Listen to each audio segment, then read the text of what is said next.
School is in session just in time for ACC Lacrosse in session. Welcome inside the JMA Wireless Dome. The Syracuse Orange on a 2-game skid. Duke has won 2 in a row. One of the tightest matchups in the entirety of the conference today on this Saturday night. Welcome inside the JMA Wireless Dome with John Eads. I'm Cameron Ezeir. I said one of the tightest matchups. 4 out of the last 5 meetings have been decided by 1 goal. And Duke, despite all the dominance they've had over the years under John Danenza, never won in this building. 3 of those 4 games decided by 1 goal, Cam. Decided in overtime as well, so it could be a good one once again today. Especially because Duke enters at number 6 in the country, and that's because of the attack. All 3 have 20 or more points. McAdorey, O'Neal, Dyson Williams. These are the 3-pronged players that spearhead this offense, account for 58% of their points. Duke, one of just 3 teams in the country with all 3 attackers averaging over 4 points per game. Andrew McAdorey is the headliner. He's a Swiss Army knife player, converted midfielder, can score in tight, as can Dyson Williams, really good finisher on the crease. And then Brennan O'Neal, former big-time recruit, can create his own offense, really powerful shot. He loves to have the ball in his stick. Brennan O'Neal, a former #1 recruit in his class. Joey Spallina, the same. The freshman has been phenomenal in the early going. A lot of people wondered, hey, how would Joey Spallina look against an ACC team? Well, he went for 5 points against North Carolina, 3 goals, 2 assists, and he's been so confident as well. He wants the ball. He wants to make the plays as a freshman. Why did Joey Spallina come to Syracuse to wear number 22?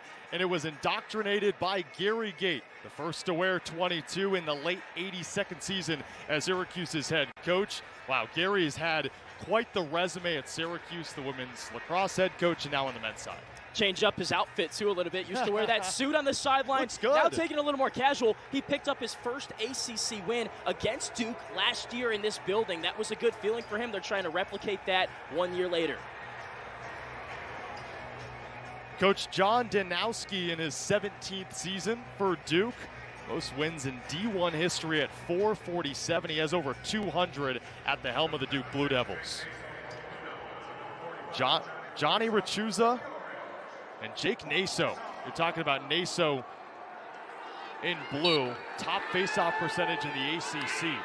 The scrum, and Rachuza comes up with it. And Johnny Rachuza needs that for his confidence. Only 1 time this season, he's eclipsed 50%. Yeah, how about that? I mean, who expected him to win the first faceoff in this game? He's really struggled against some of the best Fogos that Syracuse has played. That Maryland matchup, he was a little bit better last week, 46% against UNC.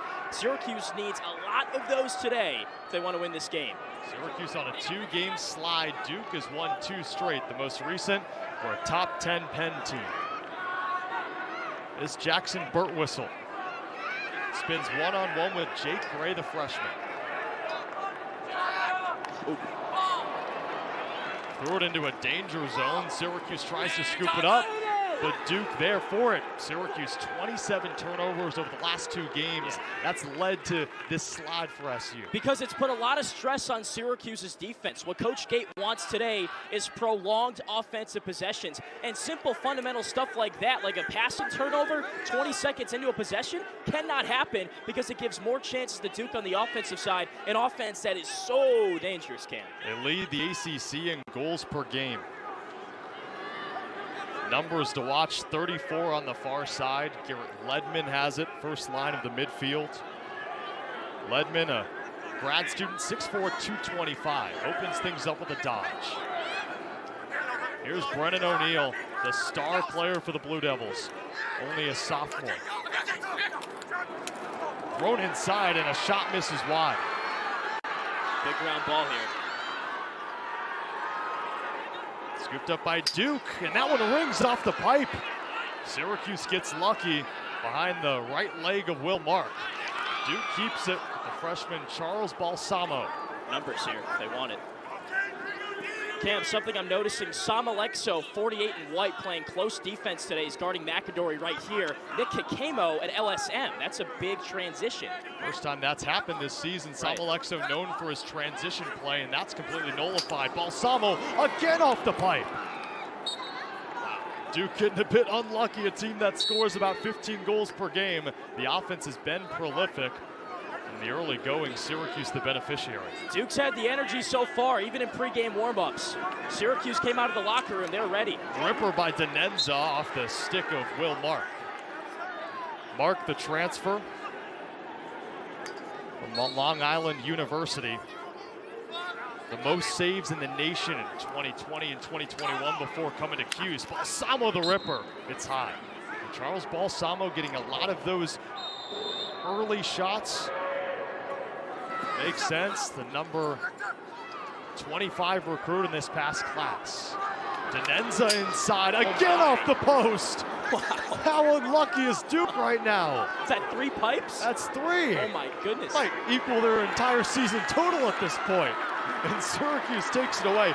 Might have been one of the longest possessions we've seen, and the pipe is rung 3 times. All right, now if you're Syracuse, you got to clear, get it to the right side of the field, and slow down. I mean, that was a barrage from Duke right there. They dotted up every pipe you can on a lacrosse net, and Syracuse's defense looked very frazzled there, but you sustained the blow. Now you got a chance to slow it down. Coach Gate told us earlier in the week that 19-13 loss to North Carolina, a lot of it was North Carolina and their ability to shoot the ball. Yeah.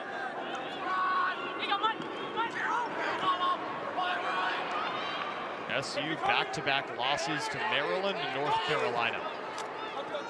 Cole Kirst and Alex Simmons swapping, I guess I should say, at attack and midfield spots. Going back to that today, too. That was a change that Coach Gate made last game. Passed inside to Cook. He goes low to low, and meeting him is the new Duke goalkeeper, William Helm, the St. Lawrence transfer. Guy that really fell into Duke's lap cam in the transfer portal. Yeah, a guy at a St. Lawrence, a D3 program. He cold emailed Duke and Coach Danowski and said, hey, I want to play at that level. He came to provide some depth, and an assistant coach said, hey, I actually think that you should be the starter. McAdorey dives inside, he jumped into the crease, and that'll be a crease violation. Last year, Syracuse beat Duke 14-10, and they led 7-1 at one point. And right now, it's stifling between the two squads 5 minutes in. I'd say Duke's been the instigator, though. They've had some great offensive touches already. If not for missing by a couple of inches, they could have the lead. Syracuse needs to settle in a little bit. Nice look offensively on that last possession, but you got to bury that from 5 or so yards out if you're Griffin Cook. Spallina, #1 recruit in the class, leads the team with 15 goals. Also has 5 assists.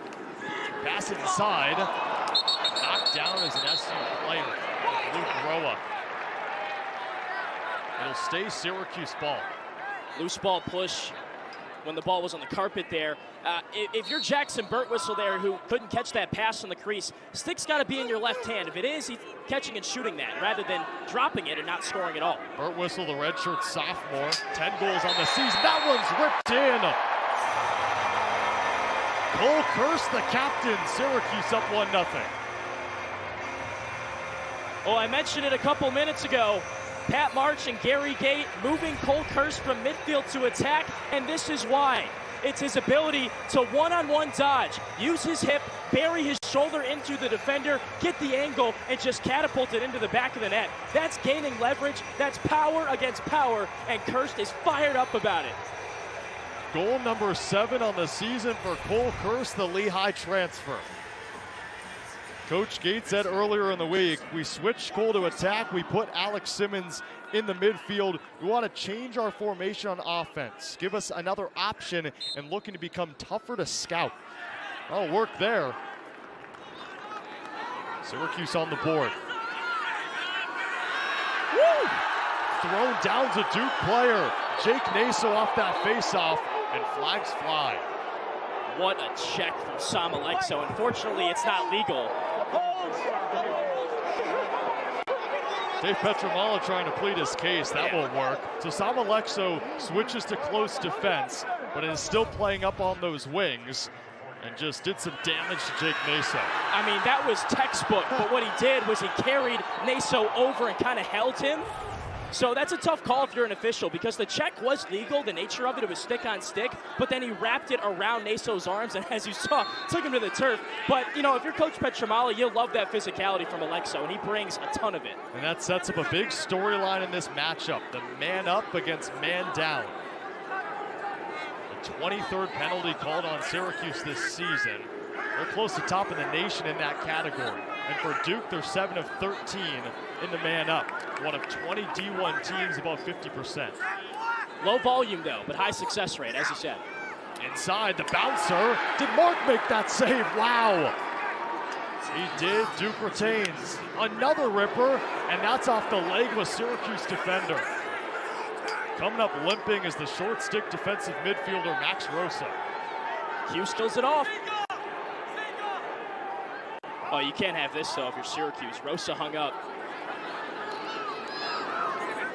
That's a short stick.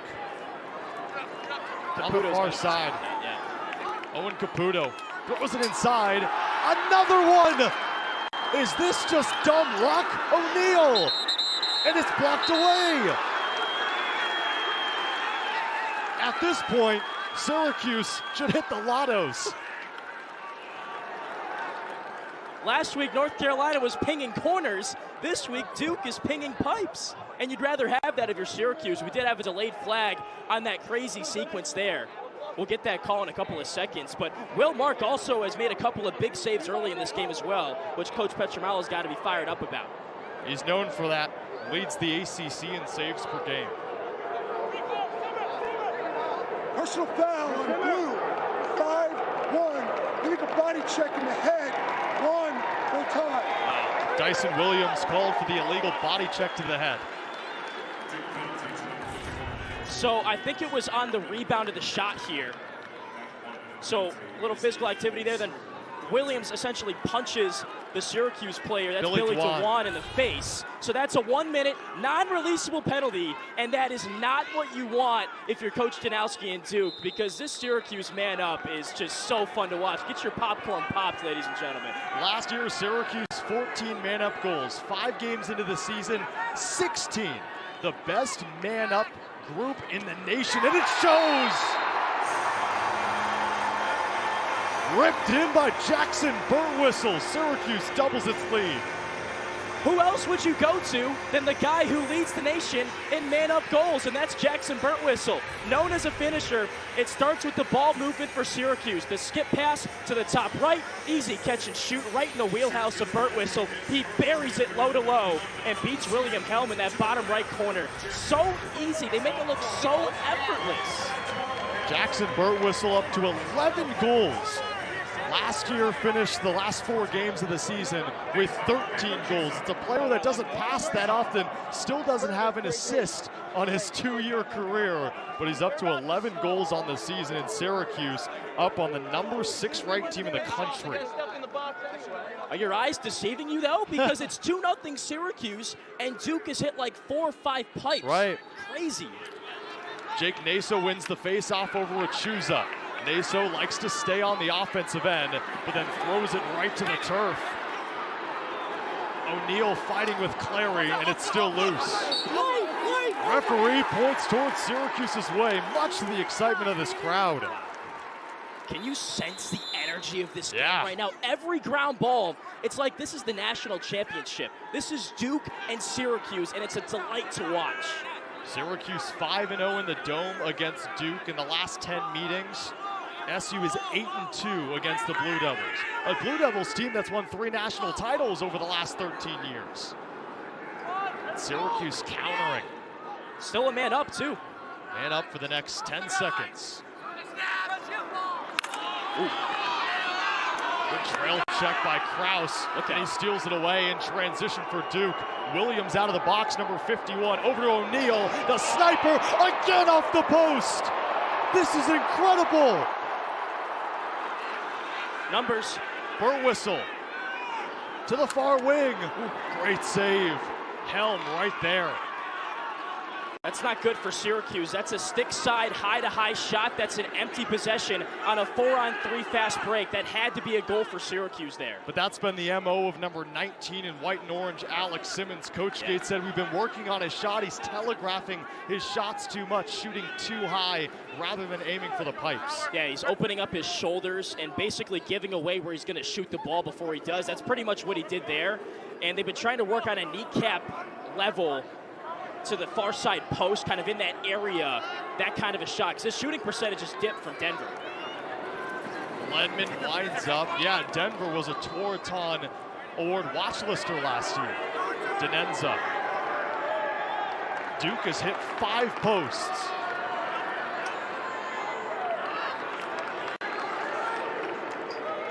Dyson Williams, 19 goals. That leads the team and leads the ACC. O'Neal. One-on-one with Clary, fights inside. Now to McAdorey, 15 to shoot. It's got to come from up top here in Balsamo. Balsamo, the freshman. Inside, shoots high, misses way too high and wide. And with 4 seconds to shoot, inevitably Duke have to throw this one away to SU. Lightning situation, though, maybe a rush towards goal. Danenza tries it, shot clock violation. How about the Syracuse defense coming out in full force offensively and defensively against Duke? Last week was just rough. Miscommunications, no slides, no 2 slides, basic fundamental stuff. It's looked night and day different so far in this game.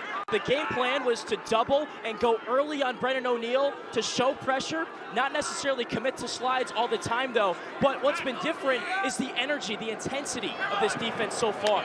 Every player. Kirst already with a goal. Syracuse inverts. Joey Spallina, number 22, now at GLE.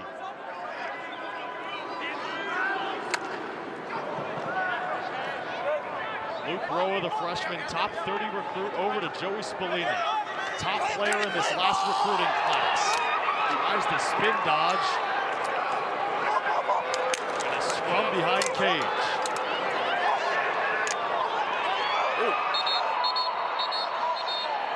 SU player down without his stick. Joey Spallina lost his stick in the process. It was Kenny Brower that came up with it. Man, it is physical lacrosse down there. You'd expect that. Brower, 6'2", 215. Yeah. That's along with Keith Boyer. He's up to 180 pounds, but he's got a strong stick. I think he just got to stick to the wrist. Technical foul on blue. 1-9. Interference. 30 seconds. They'll call it on Wilson Stevenson from that back end, interfering in the stick of Spallina. 30-second penalty. Now Syracuse drew 9 penalties against North Carolina in their last loss. And in the first quarter alone, they went 2 for 2 on the man up. Already 1 for 1 today. Birtwistle scored that one. Thomson inside, low to low. Alex Simmons finds Twine. Syracuse up 3. Well, that's what they've been working on in practice. The low-to-low shot, kneecap level, inside the post. They go inside to Alex Simmons, a guy that's really struggled all season, and he shows what he's been working on. Open in the middle, finds the soft spot, and sends it in. 3-0 Syracuse already. You're baking with almond milk? Yeah, try it.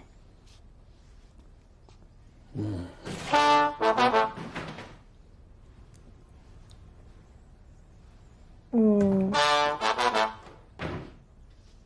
brownies. Hallelujah. Almond milk that does it all? Califia. Geico's been offering savings for over 85 years. That's longer than the buffalo wing's been around.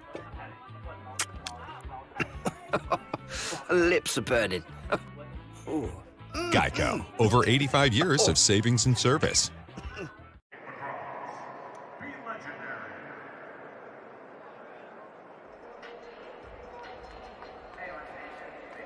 Cuse leads Duke 3-0, but it's not without a lot of drama on the Duke side. Some would call it dumb luck. Some would call it pinpoint accuracy. John, I think Duke just wants to avoid it. Are we having fun yet or what? I mean, Duke's hit 5 posts. Let's hear some of these sounds. Here we go. ping.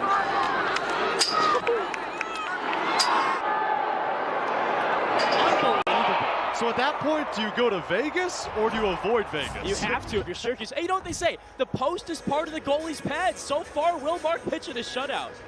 10 shots for Duke. Half of them have hit the posts. For Syracuse, 6 shots, half of them have resulted in goals. And that's the difference right now, 10 minutes into the first quarter. Syracuse looking to snap a 2-game skid. It's looking good against John Danowski's Duke Blue Devils. Well, let's peel it back a bit even further. Duke's picked up some early penalties and allowed Syracuse, one of the most dangerous man-up units in recent history, perhaps in college lacrosse, to score 2 goals. Face-off violation on Jake Naso. Again, Jake Naso, over 550 career face-off wins, only 1 of 5 to wear a Duke Blue Devil jersey to don that honor. And right now he's having trouble with Johnny Rachusa. Who would have seen that coming? The Canisius transfer has been really up and down. I think that Johnny's kind of adjusted to what ACC face-offs are like now that he's had an opportunity against UNC. A high shot, Syracuse wins the chase. Again, on a shot, whenever it goes out of bounds, it's the closest player to it. That team gets possession. So Syracuse gets possession here. It's been so physical so far, especially on the ground balls. Spallina falls to the turf, and Duke takes over. One-on-one with the best defender on Duke, Kenny Brower. Yeah, that's going to be a tough matchup for Joey. 6'2", 215, preseason all-ACC pick. He's been so physical so far, he's not giving Joey Spallina any kind of breathing room behind that cage. Kenny Brower, a 2-time captain, his junior and now this year his senior year.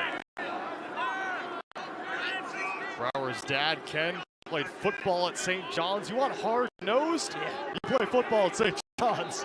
And he wears that 29 number in honor of his dad as well. He certainly brings that to the table.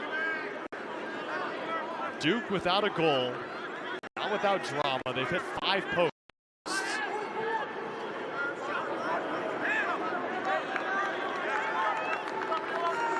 McKenzie passes it off to O'Neal.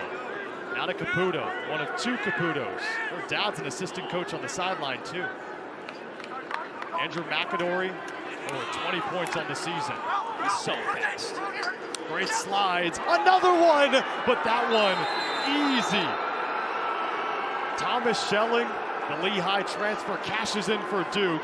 And you thought at one point it was coming. 6 hit posts. Will Mark caught out of position. Duke fans can rejoice. Finally, Duke's able to put one in the back of the net can. We've already seen 1 Lehigh transfer score and Cole Kirst. Now Thomas Schelling gets on the board. Kind of cleans up the rebound there. Right place, right time. Will Mark's nowhere to be found, and that's an empty netter. So for Schelling, good awareness.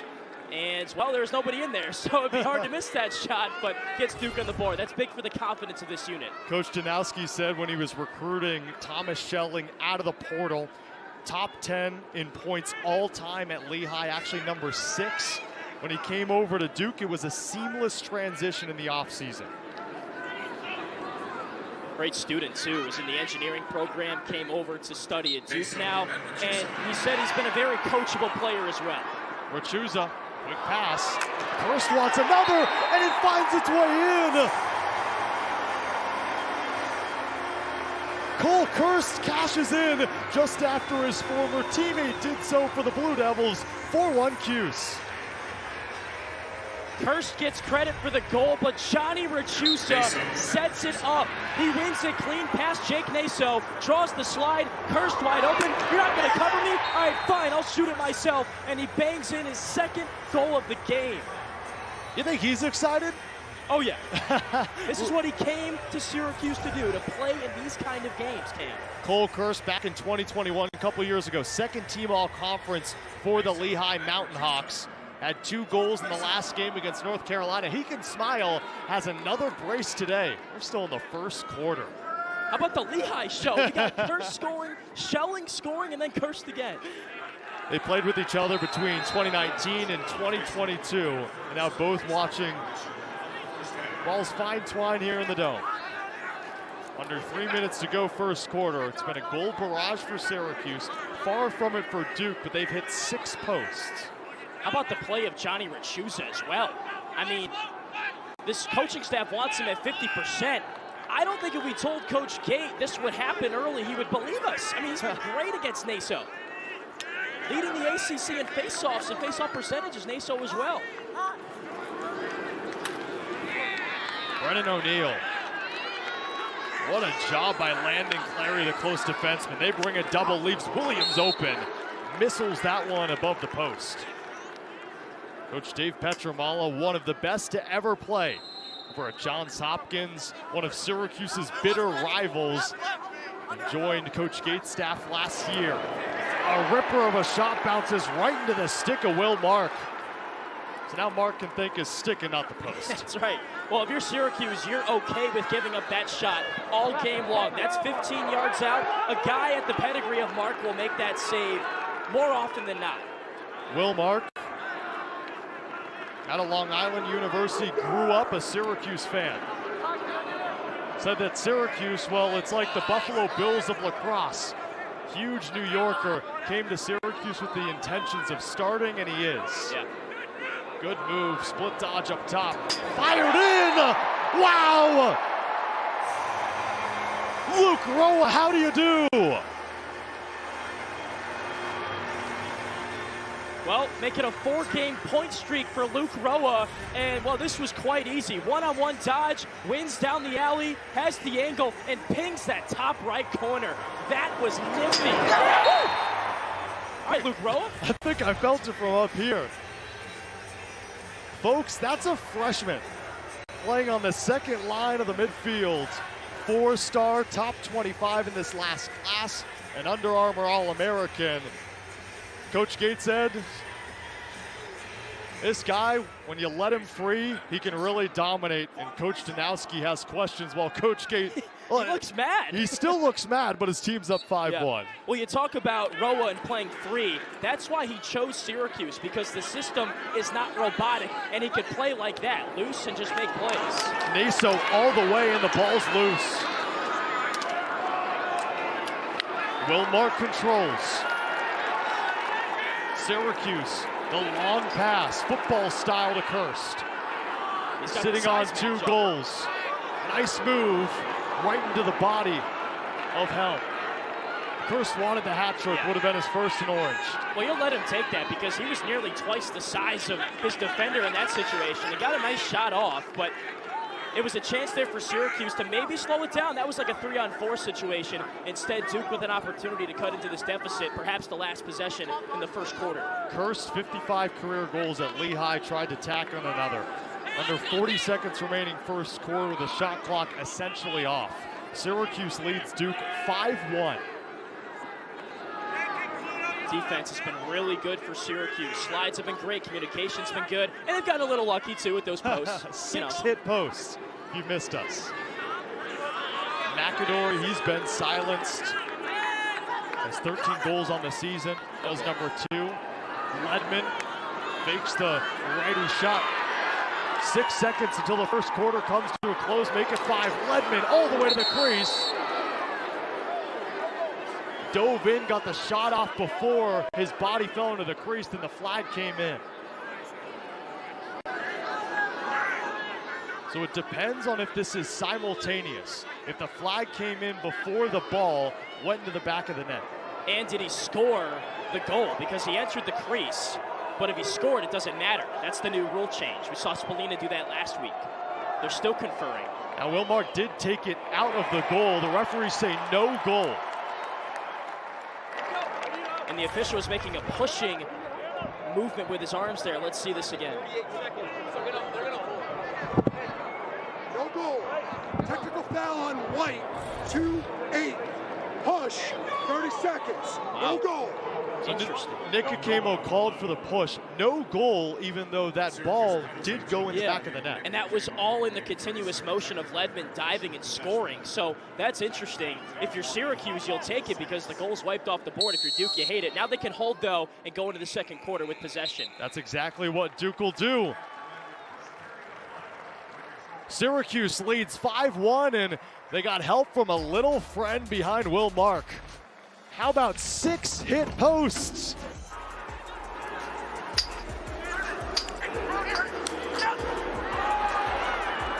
We'll be back for second quarter action after this.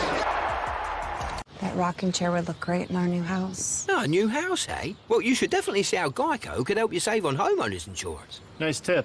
I'll give you $2 for the chair. 2? That's a Victorian antique. Victorian antique. Geico. Switch to Verizon and get Welcome Unlimited for just $25 a line, guaranteed for 3 years. And you can keep your own phone. I love puppies. Well, I love that I switched to Verizon. My other network used to drive me crazy. Yeah. I love that we both got an awesome network and saved money doing it. I know, $25. But I love... Hey! We're sitting on a sign here! That's Welcome Unlimited for just $25 a line. The savings that last on the network you want. Verizon.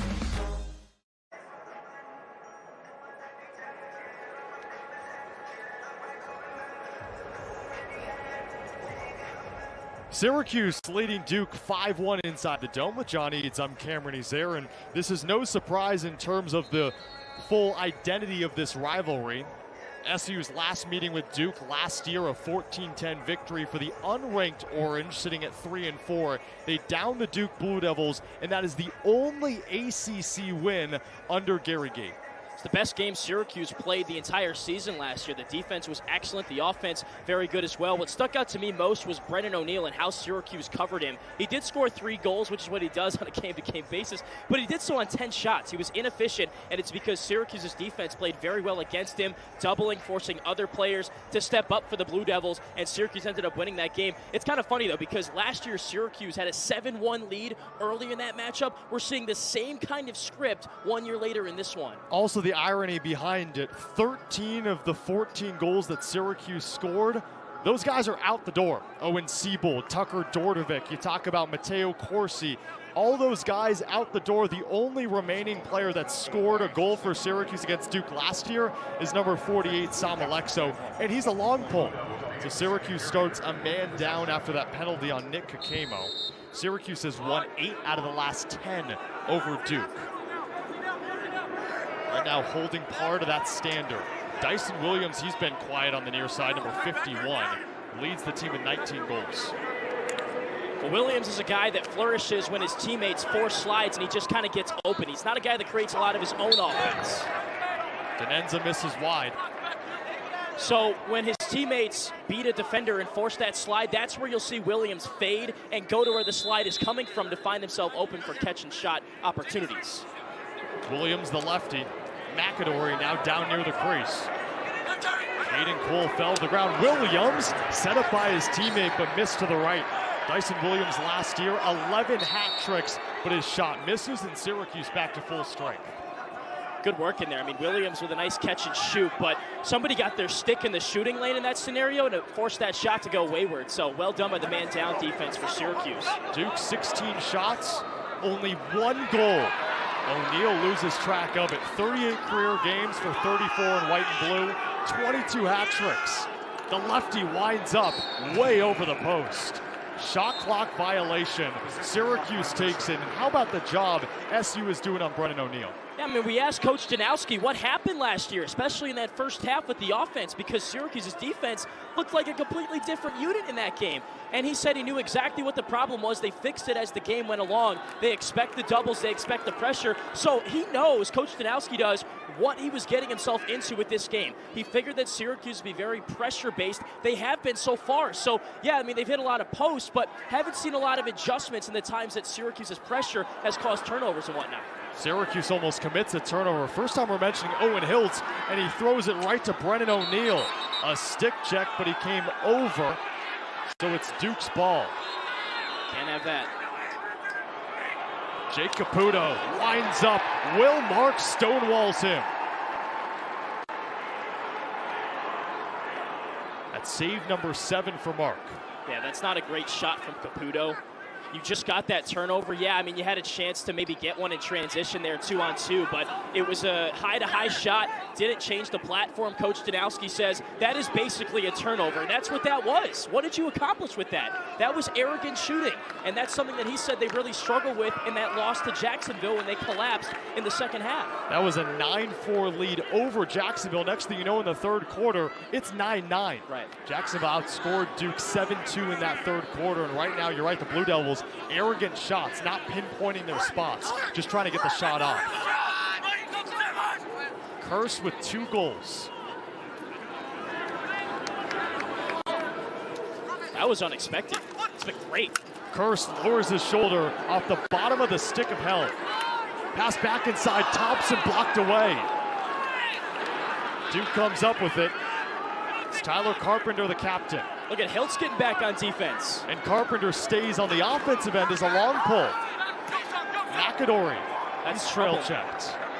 You got to get Hiltz out of there, Cam. So it's Owen Hiltz on a long pull on Duke's offensive possession. You don't see this often. Look at the near sideline. You see 33. He's not on the screen right now, but if you keep your eyes peeled to the bottom right, he's camping out to the near sideline, not even involved in the play. Duke's going to force Owen Hiltz to play some defense here. Or now they're taking him off the field, so they want to win the race one-on-one, getting back in. First line, Middy's on, and Leadmon capitalizes. Duke strikes first in the second quarter. Garrett Leadmon, guy that's had a very up and down career at Duke, started well his freshman season, then transitioned to defensive midfield. Now he's back on the offensive side of the midfield. Former 5-star recruit, 6'4", 225, and you can't give him that much space. If you're Sam Alexo, that slide has to be quicker, and you got to lead with your body and not your stick. Leadman's 6th goal of the season was a top 10 midi, according to Inside Lacrosse, coming out of high school. He's off a goal and 2 assist game in that win over Penn. Scored at least 20 goals each of his 4 seasons in high school. You knew he'd be a success story coming to college, and he's been so. Danenza wins the faceoff, but Rhoa fights for it, pokes it into the offensive zone. Spallina lost it. Back and forth, Frizzoli picks it up. O'Neal with decisions. McAdorey rings the pipe and in. Well, for the 7th time today, Duke hits a pipe, but that time it goes in the right direction into the back of the net. You can't give McAdorey even an inch of space because he will make you pay. But this is all set up by Brennan O'Neal. He fakes the pass. Look at, he had Landon Cleary looking for where the ball was. Then he finds McAdorey open on the fade. Nick Kikemo leaves him open, and Duke loves it. They're fired up. They're bringing the energy. They're getting back in this game. That all started by winning that ground ball on the left side of the field, then working it up to the right side so McAdorey could do the rest. Duke trailed Penn last week 2-0, then rattled off 8 straight goals. It's looking eerily similar, isn't it? 5-1 Cuse, and Duke scores the first 2 goals of the second quarter. Wow, Cam, these sequences are so high energy, so intense. We can feel it reverberating up here in the broadcast booth. McAdorey, who visited Virginia, Notre Dame, Michigan, Penn State. He chooses Duke, he chooses Jake Naso, and he chose right now. O'Neal, face dodge, scores! You can't stop him. You can only hope to contain him. O'Neal on the board. Same thing we just saw, except this time Brennan O'Neal says, hey, I want to shoot the ball this time. This one's all me. He gets top side on Landon Cleary, and then I think surprised Will Mark a little bit because he just passed on that last play. This time he rips it to that bottom right corner. This is exactly what Brennan O'Neal wants. In his left hand, high to low delivery with pretty much no contest on his gloves. O'Neal, 3 goals, but on 10 shots. Inefficient in the last game against Syracuse. 3 goals in the last 36 seconds for the Duke Blue Devils. You saw it coming when they hit 6 posts in the first quarter. Now they're finding the back of the net. And he wasn't really involved in the first quarter either, but I know that he knows that he remembers that game from last year, how it felt. And he's a guy that attracts so much attention and negative buzz. Whenever he makes a mistake, people cheer. 3 outlets named him an All-American. Last year was an All-American in 2021. A scrum right at the block S. It's going Duke's way. They could make it 4 straight in under a minute. Now Jake Naso is finding his groove after winning 4 of the 7 faceoffs in the first quarter. He's won a couple in a row. And here's the difference for me right now in the second quarter early on. The ground ball battle. Right now, Duke's winning it 14-6 against Syracuse. And the Orange haven't been great on ground balls all year. They're last in the ACC in terms of the amount they scoop up per game. Duke is getting those loose balls. It's leading to offensive chances like this.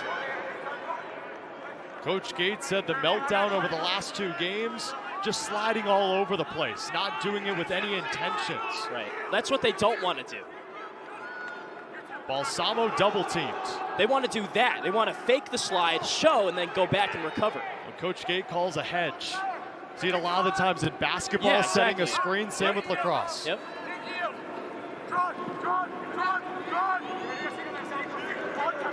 Danenza, first line middies on. Danenza the junior, now around the horn. O'Neal inside, Williams can't find it. Clary does. Great slide. That was textbook, Cam. When you're sliding to the crease, you got to lead with the body. 4 defenders converged on Williams before he could even get a shot off there. That's what you got to do. Sets up the offense for Syracuse. Rhoa was laid out by Wilson Stevenson. Gary Gate can't believe it. No penalty. It was right in the middle of the field, unneeded. Hiltz had passed the ball, and that play was long over, and Stevenson comes in and just buried him. Rhoa, the freshman, with a goal today. Duke most likely switch everything unless it's Spallina behind cage. The best defender on him, the close defenseman Brower. Owen Hiltz, he's been quiet. Doubled, tries to get it to Spallina. Flags fly. Yeah, that one was obvious. Hiltz, the Canadian, rattles it in. An impossible angle, and Owen Hiltz gives Syracuse a 2-goal lead. How did Owen Hiltz find a way to put this ball in the back of the net? The acutest angle you could possibly think of on a lacrosse field, but Owen Hiltz defies it. Caught the ball behind, waited patiently, and used that lefty dominance that he has to slot it in there. Here's another look at it. So the play continues after the flag. Hiltz catches, gets above GLE, and then finds that top corner. That's that box lacrosse background, the Canadian lacrosse background he has. The ability to finish in tight like that and ping those corners. Owen Hiltz, 9 goals on the season. I mentioned Canadian because that's what Syracuse exemplifies, that box lacrosse approach. Coach Gate, he played for Team Canada in the international game. He's played box lacrosse. He's played in pretty much every league you can imagine. And he likes players that can play in tight quarters, even on this big field. Machuza knocked down. Alexo comes up with it. That's what Coach Gates said they want to change in terms of the face-off. They want the wings to get more involved and help Johnny Rachusa win a couple of draws that way like that. Syracuse clears it successfully. One aspect of SU they want to improve. 88% of the season, Coach Gate wants it around 90. That was Jake Murphy, I believe that time, the Long Island transfer, who's looked good the past couple of games, getting more run. Kirst.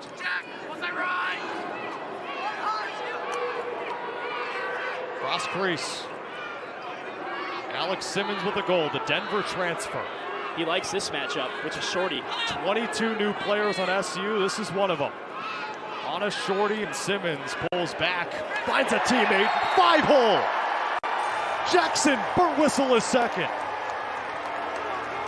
You can't give Jackson Birtwistle any space. You blink your eye, and he's open. That's what happened there. He flashes on the crease, and what is Jackson Birtwistle's MO? He is a finisher. So Simmons puts on the brakes, gets it back in his right hand. Look at the defender. Will Frizzoli loses Birtwistle. Easy catch, turnaround, 5-hole finish. That is bread and butter for the Pennsylvanian. Second goal today. That's number 12 on the season for Birtwistle. He plays midfield, but John, we were talking before the game, and as much as you look at Jackson Birtwistle as a midfielder because he orchestrates the offense with his passing, a lot of the times he plays that attackman role, sits right in front of the crease, and if he isn't outside ripping one in, he's waiting for his teammates to set something up for him. He's like Dyson Williams, but in a Syracuse uniform. He's the off-ball guy, he's the finisher, and every offense needs that. Alexo, confident on the wings. That's a portion of Syracuse's game that's been missing, is good wing play. A timeout by Syracuse. Coach Gate must be excited.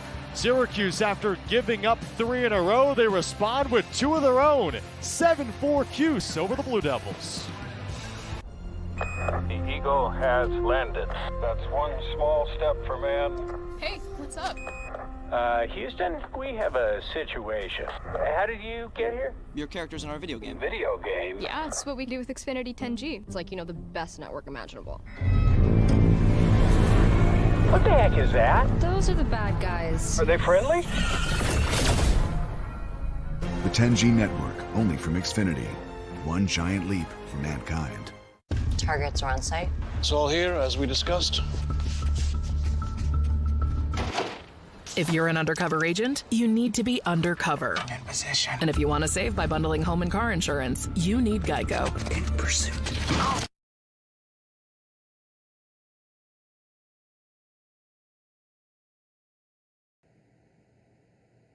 Midway through the second quarter, 7-4 QC Orange.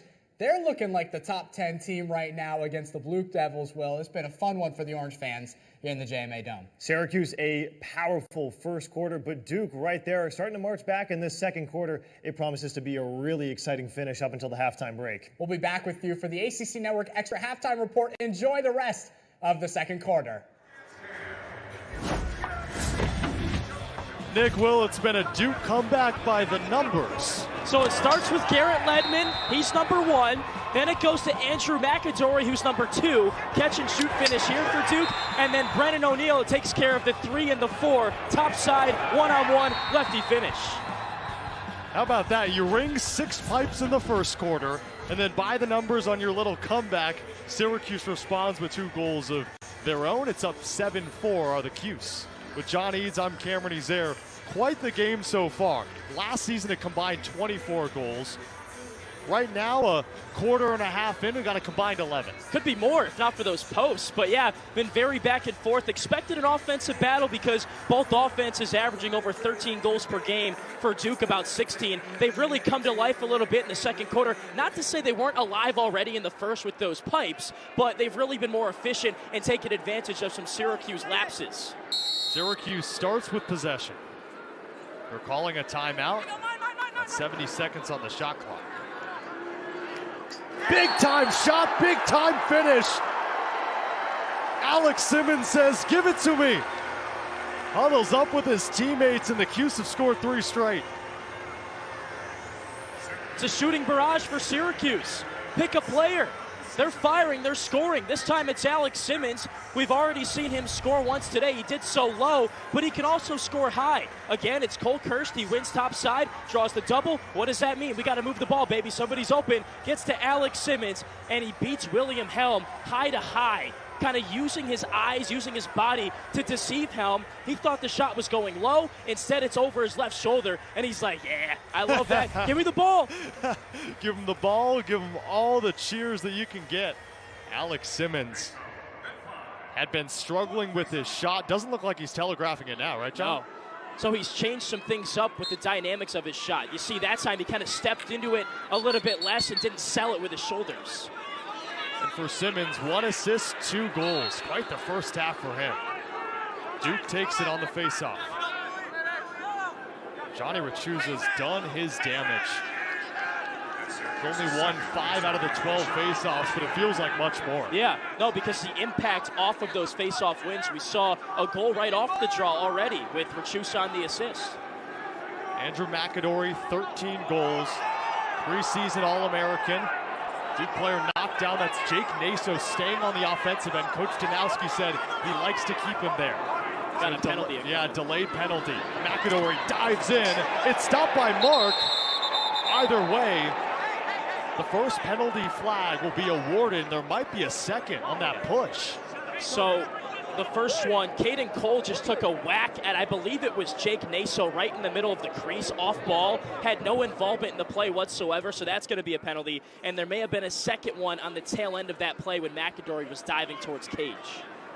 Now, Nick Kakemo has already been caught in no man's land for a player going from goal line extended to the crease and pushing him. Let's hear the call. We got 2 fouls. First one, white 33/1 minute, white 4-8, push 30, and we go to 60. 2 guys, 1 minute, and 30.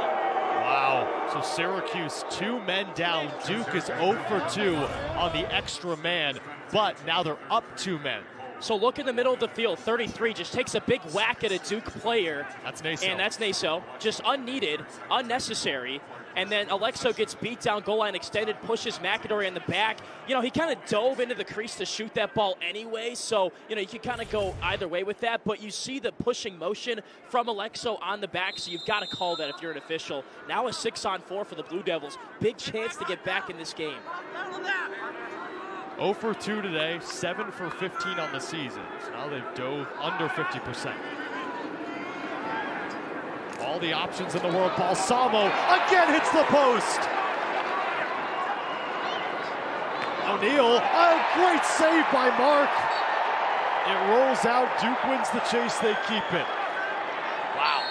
It's so hard to stop a high-to-low shot going opposite pipe, but Mark just did that. O'Neal wants revenge instead to Williams. Are you kidding me? This is ridiculous. It's like that friend that won't stop texting you. Ping, ping, ping, they're all coming in.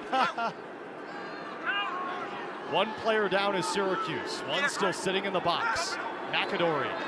Balsamo. Will Mark there. Talk about 2 men down for an Orange team that's lost 2 in a row. And right now the Cuse don't look like it. SU burns off both penalties. They're back to full strength. That's a big swing in momentum. An excellent job by Syracuse's unit. You can see the energy. Coach Gate loving it. But also the fact that Will Mark had to stop some of those shots to preserve the lead right now for Syracuse. When those two work in harmony, Syracuse's defense and just the brilliant play of Will Mark, this team on the right side of the field, the defensive side, whew, they're tough to play against. John Will Mark, 14 saves per game. That leads the ACC. He has 12. Yeah, so I'll put it to you this way. 13 or more saves in 4 out of the 5 games this year. Syracuse got that Duke once last year. Penalty thrown on that second check. The first one was legal, the second not so much. Now you're awarding the best man-up team in the country.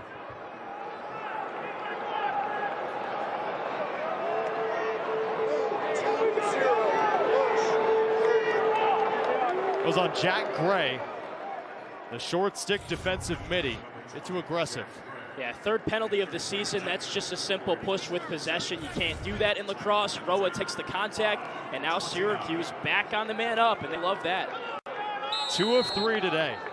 On the season, 18 man-up goals just in game number 6. Look out for Birtwistle. He's got 5 man-up goals this year, number 9 in white. Simmons also with 2 goals, same with Birtwistle. Instead, it's Thomson. He rolls it to the left. Syracuse keeps it. 10 seconds left on the man-up. Plenty of time.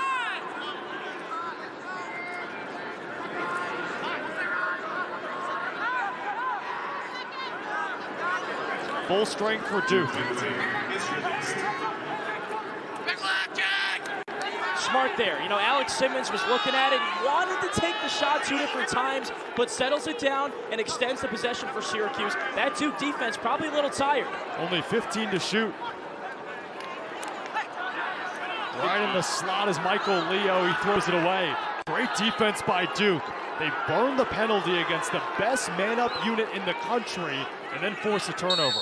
So that was Michael Leo in front, and then Cole Kraus got his stick right in his breadbasket and dislodged that pass. That was excellent by the man-down unit of Duke, and now they get a chance back on the offensive side of the field. Cole Kraus, the 6'2 junior.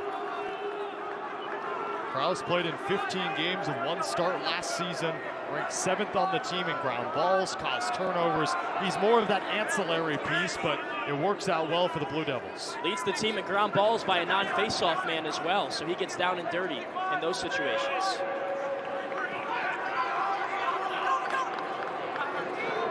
McAdorey down the alley. This is a mismatch. Balsamo's great. Balsamo bounces it wide. That was Balsamo on the short stick Murphy. He's a tough cover one-on-one. He can use both sticks, or both hands rather, very well.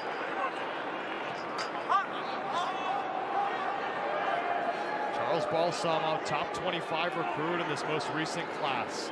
His coach says this level doesn't faze him, and he shows it. Might be college, but nothing changes. Balsamo on the board. Coach Danowski says Balsamo's got that feisty instinct. We saw that right there. Sticking with the play, taking checks left and right, taking his defender for a ride, gets it on goal line extended. First has his defender hung up, and Jake Murphy uses his right shoulder, gets position inside. No slide comes. That should have been a coma slide. Wasn't there for Syracuse, and the easy 1-0 finish. And that's a player in Jake Murphy that Coach Gates said he's better when he defends behind the cage. Yeah. Balsamo still put him in the spin cycle. Charles Balsamo from a high school where a lot of players, Chaminade, go over to Duke. Really smart student, a 3.8 in his first semester as a freshman. He can get after ground balls. He can ride. When he's on the field, Coach Danowski says Duke is successful. Not really a freshman either. You know, he goes to Mass, really tight relationship with Coach Danowski. They both go to Mass together, hang out afterwards, go to the dining hall and eat some food. Get a cup of coffee, too. Exactly, a cup of Joe. He said he's not fazed by this level. He's emerged as a big-time player for this team as just a freshman. There's other good freshmen on this team, too, but they don't play as much as Balsamo.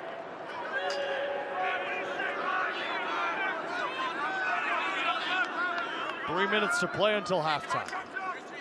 Thomas Schelling had the first goal for Duke, the Lehigh transfer. McAdorey. One-on-one with Sam Alexo, who was shifted from LSM to close defense. O'Neal finds its way through. Had to wait for a second, but Brennan O'Neal has 2 goals.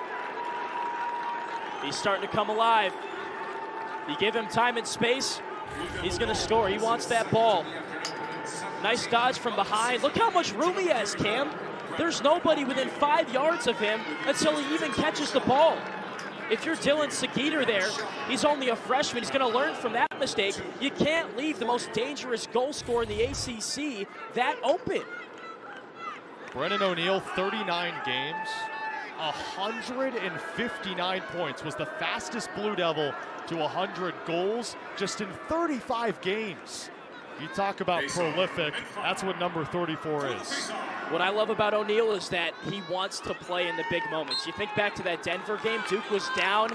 He scored the goal to tie it, and then he scored the goal to win it back-to-back. Brazzoli off the wing, scoops up the ground ball. Over to Keith Boyer. And Duke controls. In the face-off department, 10 to Duke, 5 to Syracuse, but the Orange have an 8-6 advantage. O'Neal's come alive. Leadmon, full head of steam. Mark blocks it down. I was getting into this before that Rhoa penalty sequence. Last year, the Orange had one game where one of the goaltenders had 13 saves. So far this season, Will Mark has had 4 of such games. And he's got 13 saves already today, so make it 5 for 6. Harrison Thompson, Bobby Gavin split time last year.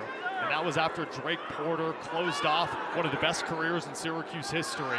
And now it's just been transfers and hoping. And Will Mark, he might be the cure. Gavin was up and down last year, but, I mean, it's pretty night and day the difference that Mark has been for this team in the cage. A nice, solid, consistent presence versus last year. Over 50% save percentage. A turnover by Syracuse, the wheels falling off. O'Neal.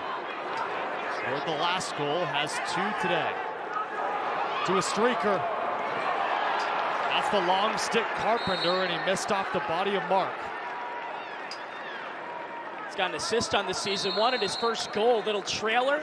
Nice look on goal there. And they're gonna try to do that same thing they did last time. Late substitutions try to beat Syracuse back in the hole. You bring in Leadmon. Carpenter off as the long pole, same with Jake Caputo. First line middies, Leadmon, Balsamo, and Danenza. Can't let him get top side. Timeout called by Duke. Under a minute to go in this first half. You can't let Garrett Leadmon get to his left hand like that if you're Syracuse defensively. That's when the problems are really created. That's when he can find that next pass, that guy that's open on the crease like a Dyson Williams per se to score a goal. You got to button that up if you're Cuse, especially in this huddle right now. Syracuse up 8-6. What's Dave Petramala saying right now to his squad? Continue to do what you've been doing from a communication standpoint. I think right now the Orange are kind of running out of guys that can go out there. I've seen a lot of flipping and flopping. We've seen Joe Balea in the game at short stick defensive midi. He hasn't seen a whole lot of time this year. Dylan Seguider, who just allowed that last Brennan O'Neill goal. They've got to build that depth up because you can't put guys in the game that can't execute the game plan. I'm sure leaving Brennan O'Neill open was not in the game plan. So just kind of reinforcing what you wanted to do coming into this game. And if you're Syracuse, you can't allow a late goal. Last year, Duke scored a goal in the final 5 seconds of the first half, and it made it an 8-4 game going into the second rather than 8-3 and gave them some momentum. So you can't allow that if you're Syracuse right here. Duke lost a lot of pieces from last year. Goalie Mike Adler, one of the best in all of NCAA men's lacrosse, second in total minutes, nearly 4,000 in his 5-year career, 5-year midi. And Akai Montgomery, who was drafted in the PLL. Joe Robertson, they called him Captain Clutch. Yeah. They lost him. Syracuse, a lot of new faces too. 22 new players for the Orange. Lost names like Tucker Dordovic, transferred to Georgetown. He had 59 points. Brendan Curry, 34 goals to his name. Owen Seabold, Mikey Berkman. Again, 22 new players, 7 transfers, 15 freshmen make up those 22. Joey Spallina, and it's ironic to say 22 new players make sense of your Syracuse with the iconic 22 right there, Joey Spallina. He's off to an excellent start. One of the best starts by a number 22 in recent memory. He's on pace to be the best one since Mikey Powell in terms of a freshman season wearing that number. Jojo Marasco was great in the beginning of the 2010s decade, or rather towards the end of his career in that 2010s decade. But thinking back to the recent 22s, he's eclipsing the numbers that some of those guys have put up with 20 points already. And it hasn't been the best day for Joey Spallina today. As you can clearly tell, his impact at X. It was a position man by Tucker Dordovic, and he wasn't a normal X. Usually played in front of the goal, better with dodging. You put him behind there last year because he kind of had to, had no one else. You bring in Spallina, and he can occupy that role. Well, Kenny Brower, 29 for Duke, has been shutting him down so far, but it hasn't mattered for Syracuse because guys have been open on the crease all day. The reason you put Brower there, preseason All-American, preseason All-ACC. McAdorey off a screen. He's wide open. Head fake. What a stop by Mark. 20 seconds to play until halftime. A timeout for Syracuse. Can't happen. You mentioned an iconic 22. Mikey Powell getting his jersey retired next week in the game against Johns Hopkins, and it's ever so fitting that in a Syracuse-Johns Hopkins rivalry, it's Mikey Powell getting his jersey retired. Again, that game taking place next Saturday. It's SU and Johns Hopkins on the 11th. Powell played from 2001 to 2004, was the first ever men's lacrosse player to earn the Tewaaraton Award twice. 2-time national champion, a part of an Orange legacy that spans so far into the ether. And Mike Powell is just one of the many names that deserves to head up into the rafters. And he'll be right beside Coach Gary Gade, who also has number 22 up there. And the tradition definitely rich here at Syracuse. Mikey got to wear 22 as a freshman as well, which has only been done a couple of times since he did it. Jordan Evans a couple years ago. Now Joey Spallina gets to do it, so it's awesome. A lot of jerseys retired at Syracuse this season. I mentioned Gary Gate. You got Katie Rhoa on the women's side. And how about the men's basketball team getting represented last night? What a ceremony it was. Syracuse takes down Wake Forest, but more importantly in the postgame, Jerry McNamara, Hakeem Warwick, two of the staples of that 2003 SU National Championship run. They get their jerseys up there, and you see the 3, you see the 1. Not the coolest part about G-Mac's speech after the game is he said as he walks down the halls of his house, he sees him and Carmelo Anthony in a portrait. There's a 3 and there's a 15 representing Melo's number, the 315, which of course the area code here in Syracuse. Hakeem Warwick as well, first time back in the Dome since he played back in 03. Crazy, 20 years ago. 15 seconds. Duke trying to cut this one to 1. Down by as many as 4, twice. Balsamo cross crease, escapes the stick of McAdorey. 5.4 sits idly on the clock, and unless Syracuse has an extra prayer in them, they'll take a comfortable 2-goal lead into the halftime break. Considering the amount of posts in this first half, I think they'll take that, Cam. 0.3 remaining. Buzzer sounds. What an eventful first half. Syracuse leads 8-6, the 20th ranked team in the country leads the 6th ranked Duke Blue Devils. Posts were hit by Duke. Syracuse, they found twine. Duke came back in the second quarter. We got a lot to talk about. The ACC Network Extra halftime report coming up. I'm Cameron Ezeir. What an eventful first half. 8-6 in favor of Cuse, but that doesn't tell the whole story. It really doesn't. If you just look at the box score, that's not how this game has necessarily gone. We don't really have like a post stat here on this game summary, but that's certainly been a storyline so far. A lot of scoring in that second quarter. It was Syracuse in the first quarter. Duke really picked it up in the second, and the Blue Devils are firing the ball on cage at will right now, more than doubling up Syracuse in terms of a shooting standpoint, and that's something Coach Danowski said he actually wanted to avoid the arrogant shooting where it's like, hey, we're Duke, we're just going to score on every shot we take, right? There's been some smart and not so smart shots in this game for the Blue Devils so far, but Duke really crept back in that second quarter. They're getting back in it. Yeah, Coach Danowski told us earlier in the week that the arrogant shots, that's what happened in the Jacksonville game. The one loss for Duke. The Blue Devils had over 50 shots. They lost that game. Against Penn, under 40 shots. It was Penn, the Quakers, that had over 50, and Duke took it over Penn. Danowski in his 17th season, a 3-time national champion. Watching Jake Naso, Johnny Rachusa at the X. Naso wins it. Quick in transition. Carpenter, McAdorey. Wow! Mark stood in the right spot and went right into his chest. Wow. Carpenter denied now 2 different times by Will Mark. He's so clutch. As a goalie, that's essentially a breakaway in hockey. It's you or it's nothing. And Will Mark steps up. Carter Rice clears it. Will Mark averages 14 saves per game. So far today, he's up to 16. Think back to that opener against Vermont. It was Will Mark that kept Syracuse in the game in the first quarter when the offense stalled. Right now the offense not stalling, but Will Mark is doing his best to keep his team in front. Spallina at X. Joey Spallina really a non-factor in that first half. Yeah, really bottled up well by Kenny Brower, team captain for this Duke squad. Great on-ball defense in that first half, so Spallina hasn't had much opportunity to make an impact. Kirst on a shorty, gets rid of it, it's rifled in! Hat-trick time for Jackson Birtwistle.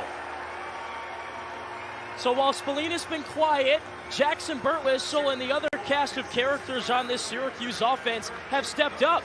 That time Spallina held, kept the ball hot, kept the ball moving. Cole Kirst again draws the double team. Somebody's open if you're doubled. This time it was Jackson Birtwistle, and he fires a flamethrower to that top right corner. Cole Kirst, his 3rd assist on the season for Jackson Birtwistle, up to 13 goals on the year. How about the resurgence of Jackson Birtwistle, a non-factor in the early going of last season. So many offensive weapons, but he was integrated into the lineup. The back portion of the year, played so well, and well, that's why he's starting for SU. I'll sum up Jackson Birtwistle's lacrosse play in 2 words. Goal scorer. He has no assists on his career, so that's valid.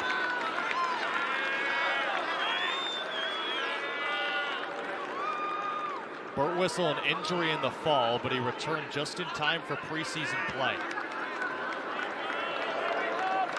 Last 4 games of the 2022 season, how about 13 goals on just 25 shots?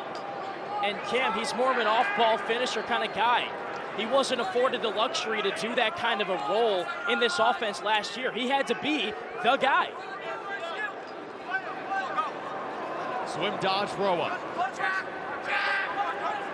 Griffin Cook loses the handle. Syracuse 8 goals in the first half. Kirst trying to join the hat-trick party, and he does! First Hattie in an orange uniform. This guy's a bowling ball. You can't stop him. He's so slippery, he'll roll right off you as well. He's a body dodger, he's got excellent hips, and he plays physical. 6'2", 210 pounds, right in your face, Wilson Stevenson. He likes to play physical as well, but Cole Kirst gets the angle, gets to his strong right hand, gets top side. You can't allow that as a defender, and he finds the far pipe. Comes from a long lacrosse lineage. His brothers Connor and Colin, they play at Rutgers. His brother CJ plays at Cornell. Lot to like in the Kirst family. Look at his face. I mean, he's so dialed in right now. And he fell right into the lap of Coach Gate as Rhoa wins a face-off, but knocks it right into a pull stick. Cole Kirst, again, fell right into the lap of Syracuse. Wanted to be a broadcaster and knew this was the best place to be one. Part of the master's program in broadcast digital journalism, and said, yeah, I'll play a grad year of lacrosse too. Such a rigorous program, especially for the graduate students. So much work. O'Neal fakes it.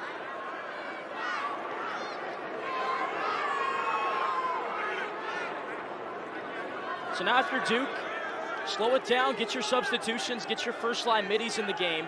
I want to see more from Andrew McAdorey. He scored a goal on an off-ball situation, catch and shoot and transition. Haven't seen him dodge a whole lot and create offense that way so far. Shocking to say, because in 4 out of the 5 games this season, he has 4 more points. That's number 2. This is number 0, Charles Balsamo. Also inefficient, McAdorey. 1 goal on 5 shots. Turns around on the long pull. A great defense by Alexo. O'Neal fakes it, looking for a hat trick. Will Mark stonewalls him. Shot looked telegraphed from Brennan O'Neal, went high to low in the near post. Well, if you're a defender, you got to telegraph that move, the little hitch, stop and go. He does that every time he touches the ball with his left hand. He wants to get it and keep it in that left and then get some space for a shot. Syracuse, 2 players with a hat trick. Duke, the only player with more than 1 goal is Brennan O'Neal. 5 different goal scorers. Danenza putting the body work into his defender. Good slide. And it forces a possible turnover. McAdorey tracks it down. It checks by Kakemo. He's trapped. Now Leadmon free. 15 to shoot. He wants it. Low to high. I want to talk about a flamethrower. That had some heat behind it. Duke within 3. Wow. How about the composure of Andrew McAdorey? Bottled up in the corner, nowhere to go, finds Garrett Leadmon. He runs in, Duke with some numbers in that situation. Low to high steamer over the left shoulder of Mark, while taking contact as well from Landon Clary. Tell you something about Leadmon, he's a smart guy too. Checked his LinkedIn and guess what he posted as of January of 2023. He is an incoming blockchain and digital assets analyst. What is that? I don't know, but he has some heat behind his shot. Someone wants to figure out what that is. I mean, feel free. Sounds like cryptocurrency. Turnover on Duke. What we do know is he can score goals on the lacrosse field. Right, he has 2 today. Bad turnover there, though, as well. O'Neal just setting up shop, trying to set up the 6-on-6. Didn't catch the pass. And Duke's coach Danowski is willing to have Jake Naso run in transition after winning a face-off. Shocking to think Naso and O'Neal, they've played a lot together. Played back in high school, played on the club team, but just couldn't hook up there. Pass was off the head of the stick as well, and that happens sometimes. You don't see it all the way through. Good give and go. Trying to go low, it's stopped in the crease. Looked like Birtwistle. Turned around, missed low. It's a good save. Seen Birtwistle do a lot of that. Catch with the left, switch to the right. This time William Helm with the stop. Duke full head of steam. O'Neal. Good roll dodge, but Syracuse switches in great fashion. You put Kakemo on him, then switch him with Landon Clary. Just seems like Syracuse more succinct defensively. Oh, another one! Is the counter up to 10? It's definitely in double figures. And Owen still texting. Owen Caputo joins the pipe party. That's what it's been. I mean, if those go in, Duke's up 17-10. Yeah, I mean, even give them like 4 of them. They've got the lead. McAdorey, trying for that question mark dodge. Throws it to X. Schelling. One-on-one with Murphy on a shorty. Got to say, Sam Alexo's done a great job on McAdorey today in his first game at close defense. It's much different than playing LSM. It's different angles. Big shot by Mark, but wide open net. Oh, O'Neal missed it. And Syracuse possession. That might be the best player in college lacrosse, and Brennan O'Neal simply just missed the net. So I heard Paul Carcaterra talk about this last week on the broadcast, how Mark escapes the cage to go help. He doesn't like that. It left the goal wide open. That's what you want if you're Duke and Brennan O'Neal. The ball found its way to him, and the guy that entered this weekend leading the nation in points just missed the net completely. Maybe he was aiming for that post. Right. Or tried to avoid it too much. Right. Mental thing. He had his 23rd career hat trick right in his face. And let's not forget about Carter Rice winning the race to that sideline as well to win the possession. Leo's been quiet, the freshman wearing 7. Hiltz loses it. A double on the goalie helm. Duke wants to move.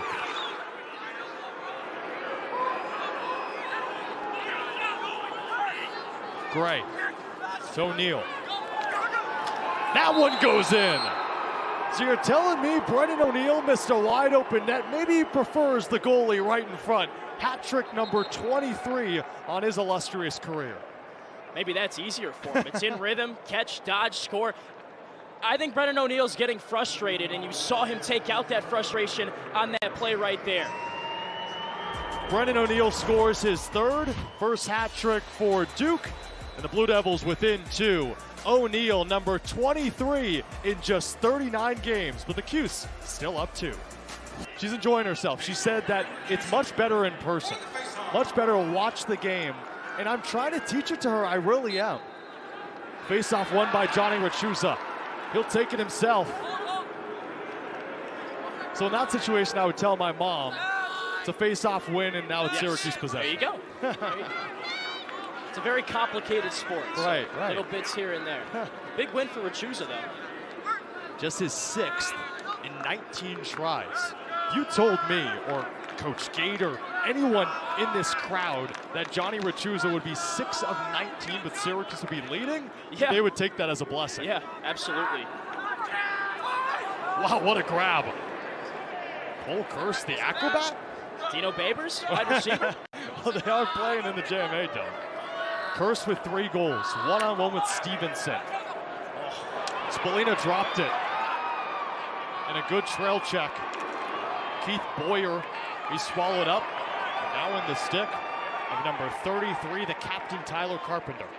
That was the best chance for Joey Spallina to score so far in this game. Double team on the far side. He had an open run to Cage on the near side if he could just catch the pass. Joey Spallina's looked different today. I haven't seen him struggle this much in his career. Yeah, you think back to Vermont when he had 1 goal on 15 shots, but the thing is he still had opportunities in that game. He really hasn't at all in this game, and that's really a big testament to the play of Kenny Brower. Joey Spallina, no shots, does have 2 assists, so has points on his ledger. But Joey Spallina, no shots. In 4 out of the 5 games this season, at least 7. Duke's done a great job. Sometimes that's your role, though, as a player behind Cage and X. Sometimes you're a scorer, sometimes you're a finisher, sometimes you're an assister. You're the quarterback of the offense. Number 8 in white and blue, the reserve, Jack Peppendick. Good switch. This is a mismatch, though. McAdorey on a shorty. Spins away from Murphy. 10 to shoot. McAdorey's got to move. He just realized it. Across the crease, missed high. Syracuse takes it. Dyson Williams thought he won it easy, and then a long pull came up behind him, dove, and won that. That's Landon Clary. Is that Landon Clary, or is that Superman out there? That was unreal. because Dyson Williams was jogging toward it. Yeah. And at that point, I thought, okay, 5 to shoot. He's willing to give possession to Syracuse. No, he was just nonchalantly approaching the ball as it went out of play. But it's not about who's closer to the end line. It's about who's closer to the ball. But Syracuse fails to clear. Offsides on Syracuse on that far side. Brennan O'Neill, full head of steam. Williams is first. Goal number 20 for Dyson Williams. Duke within 1 off a costly mistake by Syracuse. Costly chaos. Costly turnover leads to chaos, I should say. O'Neill catches the pass. Assembly line up ahead to Dyson Williams. That's what he does so well. Catch and shoot finish. That's actually his first goal of the game, Cam. Really the first impact that he's had in this game for this team, and it comes off of a Syracuse self-inflicted wound. Dyson Williams, the captain.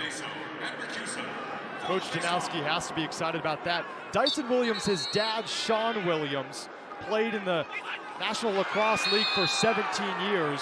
And funny enough, when Gary Gait went into retirement in 2006, as Duke moves quickly, they hit another post. That's number 11.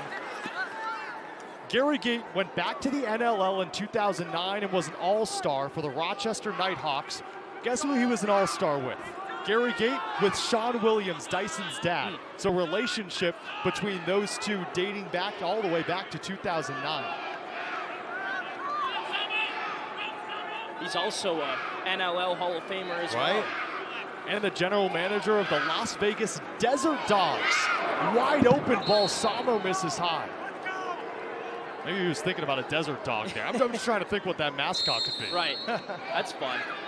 Right now, Syracuse putting a lot of pressure on its defense, Cam. The next chance the Orange have on the right side of the field, got to slow it down and let the defense get a bit of a break. It's unraveling a little bit. Under 5 minutes to go, third quarter. Leadmon to O'Neill. Good check. O'Neill finds space and ties things up. Duke scores 3 straight, all of a sudden 10-all. How did he keep the ball in his stick? Brennan O'Neill absorbed the contact on this play, kept it in his crush, kept it in his mesh, off the feed from Leadmon, beats Clary, somehow tucks it away, hides it from Clary, rolls down goal line extended, and then hits the top left corner. Coach Petramala can't be happy with the one-on-one defense from Landon Clary there. You've got to force him down goal line extended, take away his angle, and most certainly take away his left hand there. Brennan O'Neill, 4 goals, 2 assists, up to 6 points.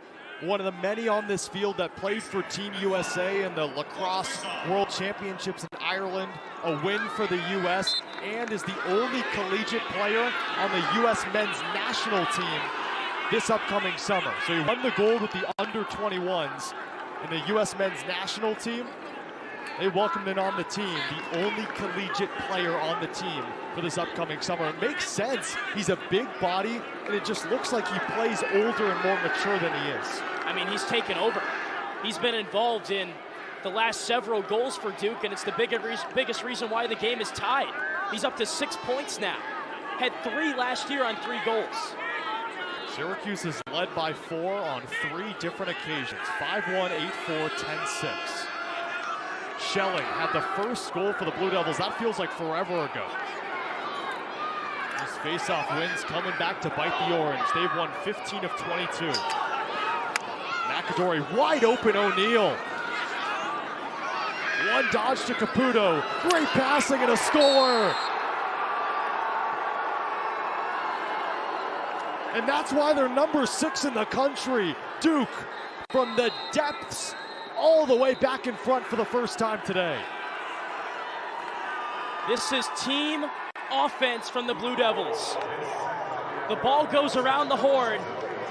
It doesn't sit in anybody's stick for longer than a couple of seconds. O'Neill to the near side, Owen Caputo, one more on goal line extended to Thomas Schelling of all people, who creeps up from behind goal, catches, and scores. Would have thought that was Dyson Williams, because that's how he loves to get involved. This time it's not 5-1, it's 3-1, and it's a byproduct of the ball movement from the Blue Devils in the exterior. Duke inverts the offense, and it works to perfection. 11-10 Blue Devils. Syracuse had a 4-goal lead, and Coach Janowski has gotten his squad all the way back. And it started with the face-offs, John. 15 of 22 for Jake Naso over Johnny Rachuza. It's finally rearing its head on the orange.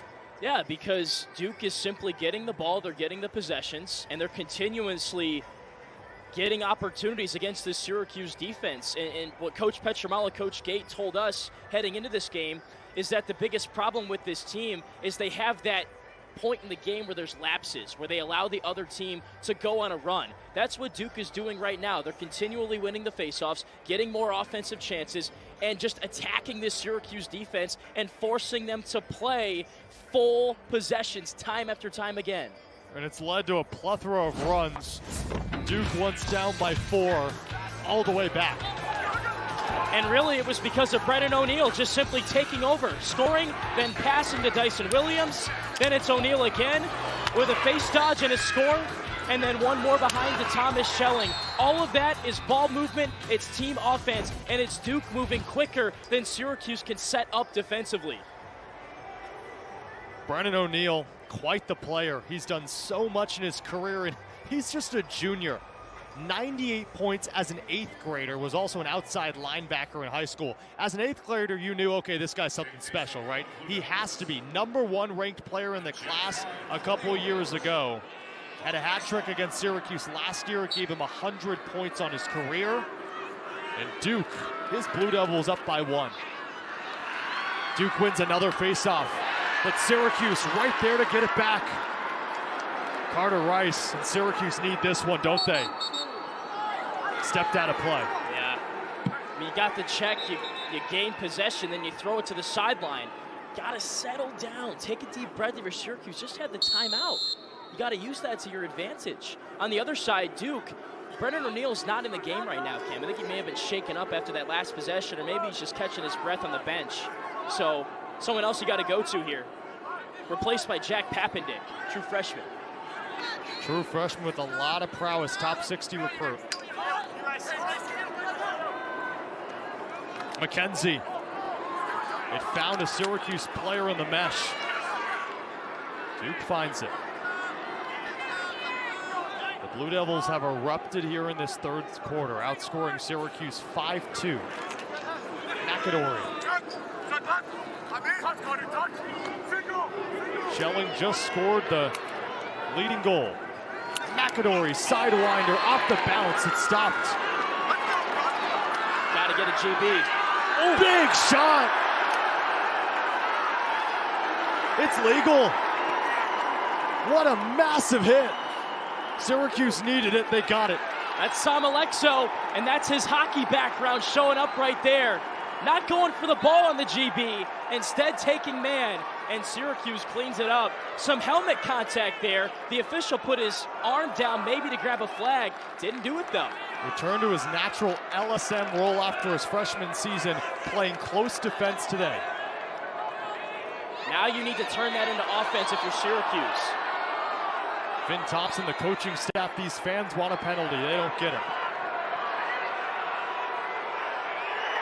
Great defense by Will Frizzoli. Thomson loses it. Duke causes a turnover, and that's number 11 on Syracuse.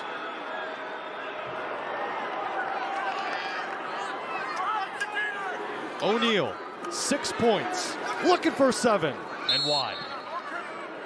Minute 24 to go, third quarter. Duke up 11-10. And they've got all the momentum right now. On the offensive side, just continuing to pour shots on Will Mark.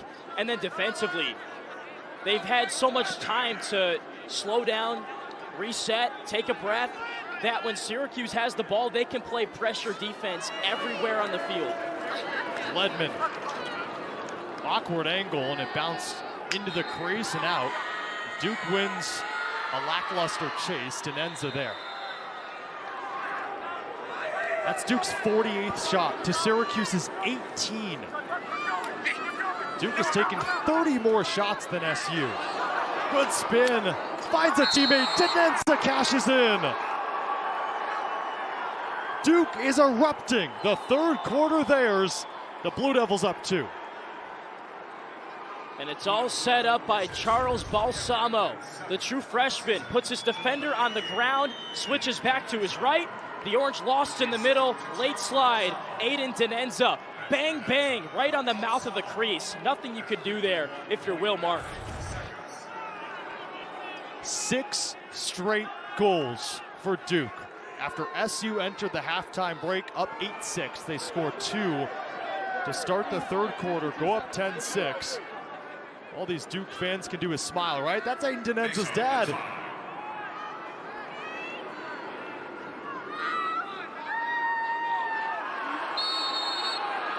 Face-off violation, Duke wins it. Can't happen if you're Syracuse. It's just continuing to snowball. And now Duke can hold for the final shot of this quarter. What once was a 10-6 Syracuse lead, the Blue Devils have scored 6 straight. This isn't new for Duke. The win over Penn last week, Duke rattled off 8 straight goals after Penn went up 2-0. The difference, this is a second half barrage. Right. Then the Quakers made it interesting in the second half and almost came back. Ended up being a Duke win, 14-12. And for Syracuse, Coach Gate pleading, we need to play a full 60 minutes. This isn't a part of that. 6 seconds, 5. Caputo needs something to work out. BTB, it's stopped down. Will Mark blocks away a BTB shot by Thomas Schelling. But Duke, a flurry to finish the quarter. 6 straight goals, and Syracuse falls victim to a Duke barrage. The Blue Devils continue to fire shots on goal, and Syracuse struggling defensively. Big fourth quarter coming up after the break.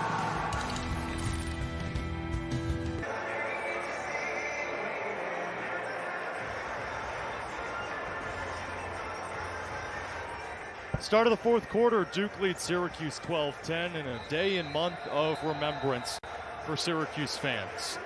During pregame warm-ups, the Orange wore shirts representing the 15 for Life Foundation in honor of Rob Kavovit, who took his own life just 2 years ago in March of 2021, and just a couple months later, his family launched the 15 for Life Foundation. Its mission is to better equip people of all ages to recognize depression and mental illness potentially affecting themselves, family, or friends. And Rob Kavovit, all about family, number 15, because in his family, 1 girl, 5 boys. He was just 45 years old, top 10 in points at Syracuse, and every day, if you're in the Syracuse community or even beyond in lacrosse, you're always thinking about Rob Kavovit. Syracuse hoping to pose a fourth quarter comeback after a third quarter collapse. 6 straight goals for Duke after SU went up 10-6. Well, that's a great way to start in that quest. Win the faceoff to open the fourth quarter. The Orange really struggled there in that third, and it allowed Duke to get back in, then take the lead because of ball possession. Syracuse 8 of 25 from the faceoff dot. Johnny Rachuza sitting around 43% faceoff win percentage. Jake Naso up above 50%. Rhoa gets the step to Cook. You got the much smaller Griffin Cook against the long pole Brower. Means you have some space behind X. Cam, haven't seen or heard much from Owen Hiltz in this game, along with Joey Spallina. Perhaps that changes in the fourth. His ability to shoot and then also set up the offense with his good passing. Rhoa on his left, rings the pipe. Spallina chases after it, and Duke, after hitting 10 or maybe 11 pipes, they're on the right end of it. Syracuse hits its first. Long pull in transition, Brower. O'Neal with 4 goals. McAdorey wide. That was a 4-on-4, Cam, but Brennan O'Neal and Duke turned it into a 4-on-3 with quick ball movement and almost a goal for McAdorey in transition. Coach Gate has applauded his team's great sticks, their camaraderie. Duke, you can say much of the same. 4-1 on the season, first ACC game today. Balsamo, a new face. And they've been in these close games already this season. You think about Jacksonville, the game against Denver, where they had to win in overtime thanks to Brennan O'Neal. Also Penn last week, so they're ready for this. Last 3 games have been decided by a total of 4 goals for Duke. O'Neal on Clary. Under 30 to shoot. Watch top side here. On a shorty, Carter Rice. One of Danenza. Pass inside. Syracuse comes up with it. Knocks Rhoa out of the path. Look out from behind. Short stick defensive midi. Comes out of the mesh. So Danenza got what he wanted there. Left to left dodge, got on top of Syracuse's D midi. Just couldn't connect on the pass, but if that works out to perfection, it's a catch and shoot from right in the slot there. Syracuse needs to take that away from Duke's offense. Alex Simmons on with Jackson Birtwistle. So Simmons moved to the midfield, Cole Kirst to attack. It resulted in 2 Simmons goals. And for Cole Kirst, he has a hat trick. This is like that Vermont game, same set. Nullified. Syracuse with a crease violation off ball, not even involved in the play, and it wipes it all out. Now numbers for Duke. Kick starts Duke's transition. O'Connor. And now Duke can slow things down and get favorable matchups on the field. They'll do it quickly. Frizzoli off, Caputo on. Another short stick off the field, that's O'Connor. In comes Ryan McKenzie and Thomas Schelling. Second line middies. McKenzie. Duke just getting that first step. Yeah, but Syracuse countering well. O'Neal, great move. Showing, hedging, giving a check, and staying home. It's worked. Where Syracuse has failed today is its own mistakes. Caputo rips it wide. Duke keeps it. Andrew McAdorey closest to it.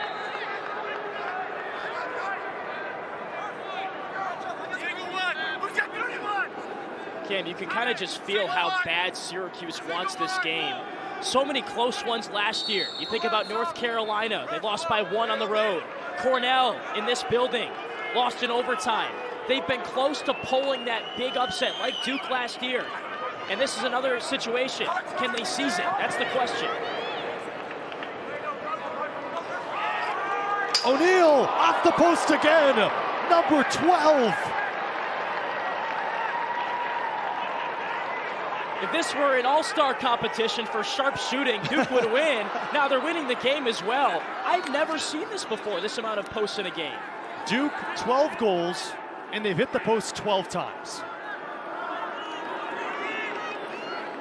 We're at a loss for words. 53 shots, 32 of them on goal. That's very efficient. Probably half of those off the pipe. John, who are you looking to make an impact on this Syracuse offense possession? Well, there hasn't been much for Spallina, nor has there been for Hiltz, so somebody else. Perhaps a Finn Thomson. Into the crowd. That's a mistake. Boyer comes out of it. Great stick check. Yard sale. Unfortunately, we don't have the facilities to go down and pick up that stick. Nor do I have money to afford that stick. I would buy it. I need a new one. That was Owen Hiltz on the check. Maybe it sparks his offense. Birtwistle, he's been quiet lately. Has a hat trick, but we haven't mentioned his name that much. Past his 3rd goal. You know, this reminds me of the Maryland game for Syracuse. That defense didn't slide much at all. It was more so about the dodging, so Syracuse has to win one-on-one. Hiltz has yet to take a shot today. Can't find the ball in his cross.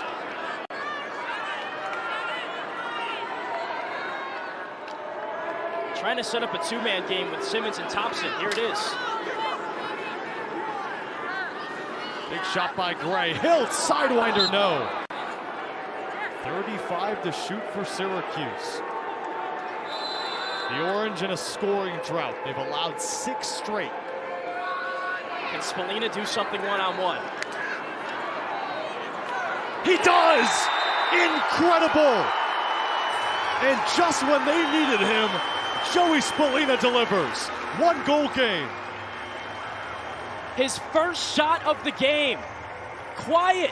Not even a peep from Joey Spallina until now. Gets his defender one-on-one. That's Kenny Brower. He's had his lunch money all day, but Spallina keeps his shoulder free, sets up his right hand, clears out some space, and finds the 5-hole of William Helm. How about that from the freshman? The resiliency.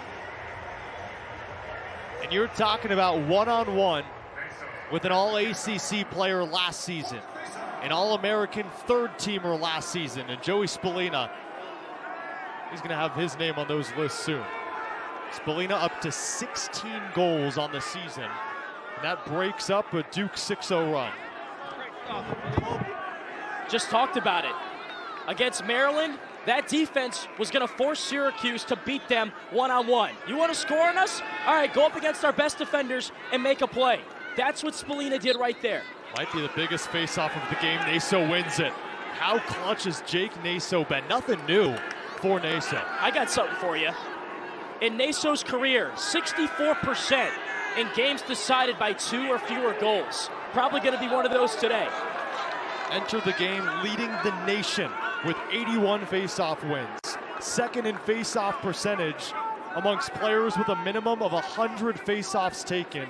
He has been dominant. That might be an understatement. 18 of 26. Also chasing 600 career face-off wins. If he does that, he's about 40 away or so at this point. Second Blue Devil ever to accomplish that feat. Hasn't he been special? And yeah. Coach Gates stressed that to us earlier in the week. There's no relaxation for Johnny Rachusa. You face stud after stud after stud. Look out here, numbers. Balsamo streaking. On his left, Leadmon low. Mark a big time stop. The rebound is pure. Dyson Williams is second. Duke back up 2. Referees confirm it's a goal. So this is when lacrosse becomes similar to hockey. And that should be nothing different for Williams because he has that Canadian background. So Balsamo charges in, forces Syracuse into a bit of a scramble mode defensively. Over to Leadmon. He's got space for a shot. No. Mark makes the save, but then Williams has the wherewithal to scoop it up and then bang it in off the rebound. That's not a pretty goal, but it's a big one in a big game, and that's what Williams does. He finishes plays and stays scrappy right in front. Now all eyes on the face-off top. Jake Naso, 18 of 26 against Johnny Rachusa.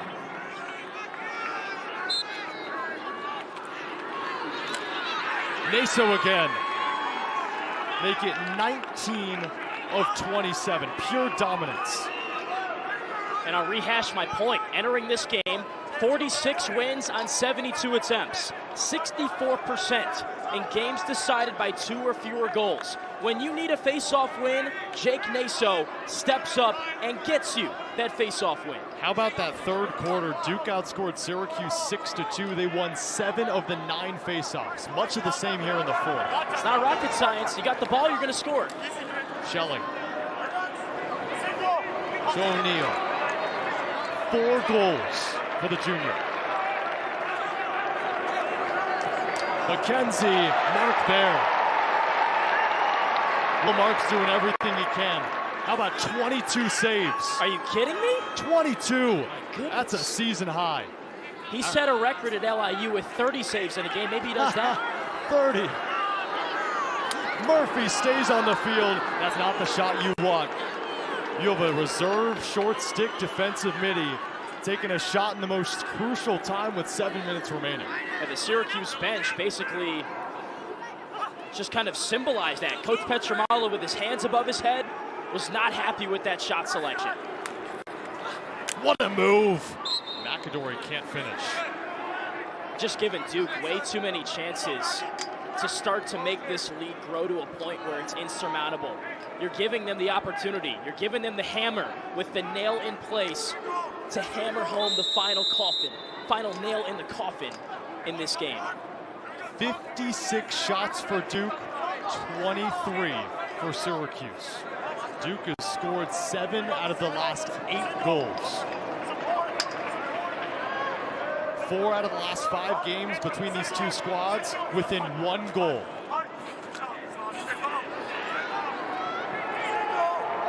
.30 to shoot.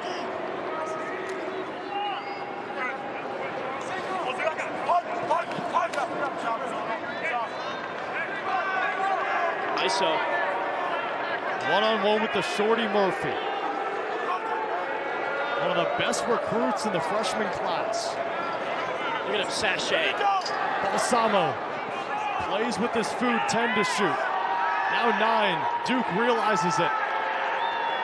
Wow, Mark made the save, number 23. The shot clock resets, Duke will take it. That might be best case scenario. Gary Gate with his hands on his head. Coach Petramala's hat is off of his head. That's been the Achilles heel today, amongst other things. 35 ground balls for Duke, 21 for Syracuse. And it's the key ones like that that are really magnified when you watch this game start to finish. Danenza has a shorty. Duke willing to dwindle down this shot clock.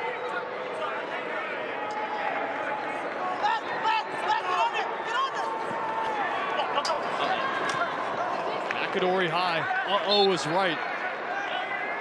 Duke's getting that first step. 20 to shoot. Under 5 minutes to play. Duke on a 7-1 run. The thing about McAdorey, too, is he knows what his next step is going to be. He was shoulder faking before he even shot that ball. He knew he was going to go high with the release. Danenza throws it away. Syracuse needs a clear. They need it desperately. Uh-oh. Kirst.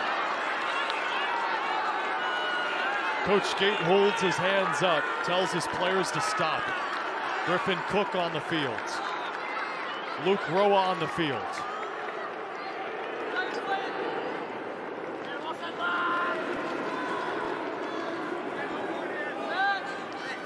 First line middies on for the Cuse. But Luke Rhoa joins them. Same with Cook. Ooh. Leo's been quiet. Big shot by Gray. Quick spin, sidewinder, no. Spallina tracks it down. How about Jack Gray, the 6'1 sophomore? He's a heck of an athlete. Former big-time recruit. And he can also run 21 miles per hour. That's what they tracked him at in the Denver game. Yeah. Can you believe that? I can stand for 21 minutes. Spallina. BTB, no. That looked eerily similar to the shot he made against Maryland. 14 to shoot. Cuse needs to work quick. Rhoa. Great save. Hiltz grabs it. Should be a shot clock reset. There it is. Reset back to 80. Now 60. So it goes back to 60. Pat March is livid on the sideline. You can't see him on the screen.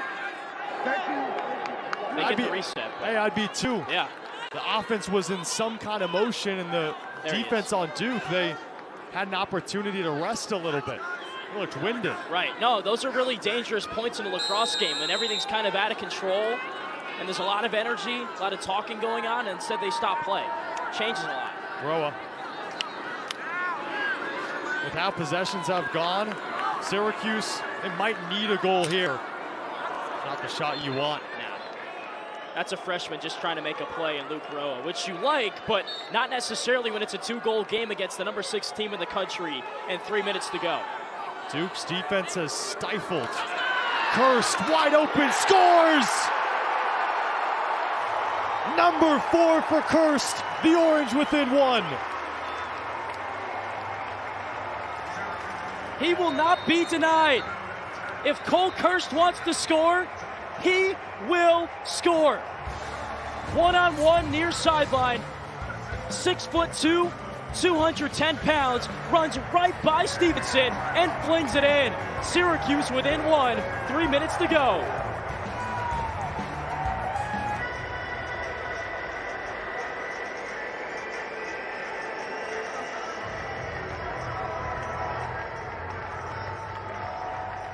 One-goal game in a place the Duke Blue Devils have never won before. 0-5, Duke up by 1, thanks large in part to a big-time run, but Will Mark has been there for the Cuse.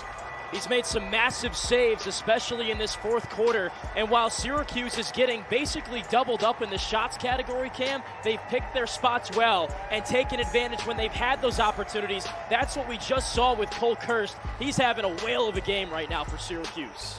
Cole Kirst, the grad transfer from Lehigh.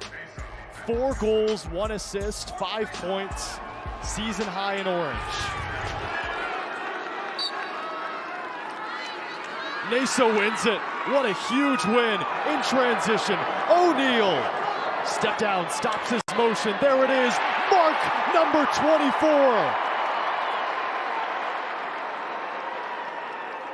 I think O'Neal's getting a little too trigger happy, Cam. That's now 4 goals on 13 shots, starting to find some of that inefficiency he suffered from in last year's game. Should have slowed it down there. Wasn't a great shot to be had. It was 6-on-6. Take your time. You've got the 1-goal lead. Now instead, Syracuse has the chance to tie it up. 4 out of the last 5 games between Syracuse and Duke. 1-goal games at the finish. This could be the same. Kirst, he's open. Pass it away. Hiltz, one more. Flag flies right when Helm scoops it up.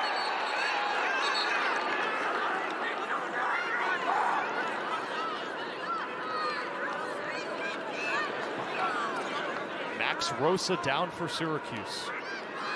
Actually, Alex Simmons gets up under his own power. This is a big call here, Cam. That could be contact to the head, which would result in a 1-minute non-releasable penalty. So if Syracuse were to score, they would continue to have opportunities on a 6-on-5 situation should they win the ensuing faceoff. Let's see what the call is, though. Personal foul on blue, 2-9, cross-check. 1 minute, full time. That's exactly what it is. Big time call. And it's on one of the best, Kenny Brower, the captain. So Hiltz inside to Simmons. Really didn't need to do it if you're Brower, because Simmons was on the ground, didn't catch the pass.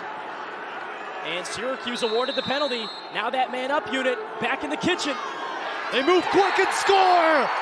Tie ball game! Finn Thomson, the freshman.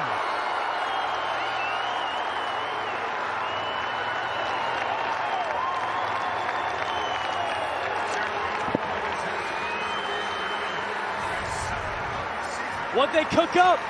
Little Finn Thomson. One-time finish on the crease. Canadian to Canadian. One fake finish. Top cheddar. Beautiful. A play worked to Gary Gate perfection. Finn Thomson wants to hear it. 4 seconds into the man-up. They catch Duke sleeping.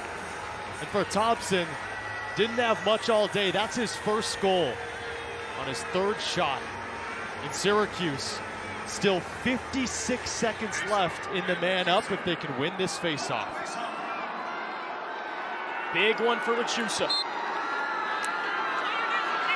It's still loose. Rachusa lost his stick. Syracuse has it. Under 2 minutes to play, 4th quarter. And a timeout for SU. Coach Gate needs to catch his breath. I think everyone needs to. Listen to this place.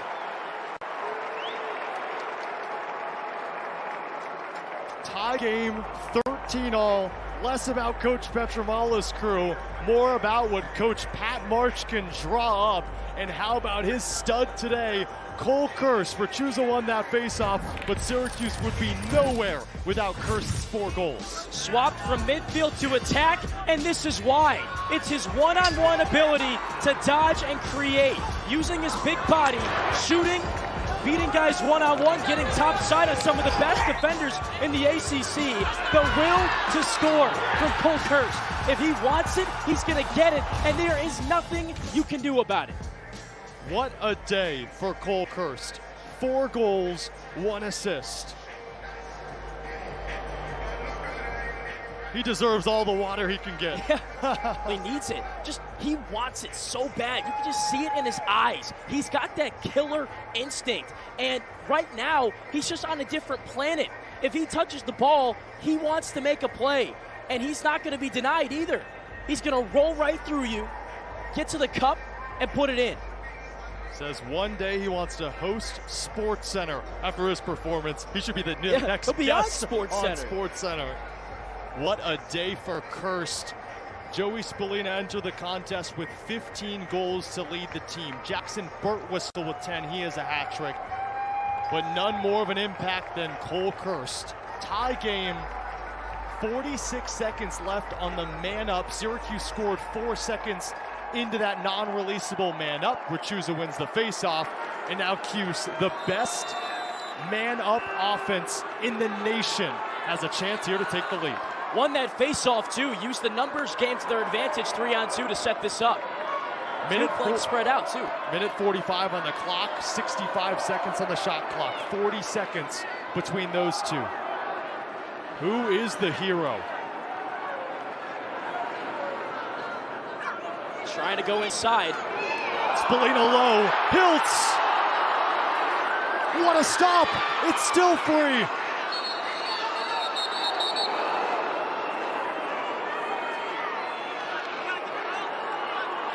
It's called a foul on Syracuse. Duke takes it. What an opportunity. Believe we got an interference there. Helm trying to scoop it up. Somebody contacted his stick in the crease, which you can't do in that fight for the ground ball. That's a big win for the Blue Devils. Hiltz had a chance at a rebound. What a dangerous pass. Pole fighting for it. Whose is it? It's out on Balsamo. Timeout by Duke. Need a little clarification on whose ball it is. The referees pointed intensely to Charles Balsamo. So I think he scooped up the ground ball and then got the timeout call while he had possession. So that's a veteran move by Coach John Danowski.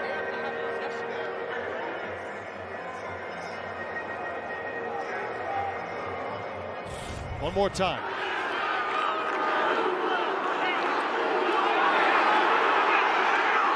There's no possession there. Simply no possession, wasn't even in the stick of Balsamo. So there should be no timeout awarded. You need possession of the ball to get the timeout, and that's probably what Coach Gate is wondering right now. That's why he's standing as close to the referees as he's allowed to stand. Got the greatest player in all of lacrosse, wondering why. One of the best coaches in all of lacrosse, hoping it's in its favor. Wow, that's a pivotal call in this game.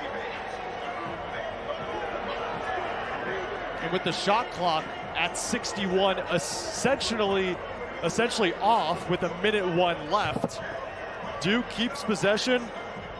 Brennan O'Neill has had quite the day to give Duke an opportunity to win it. He's getting the ball here, and it's because he makes plays like this.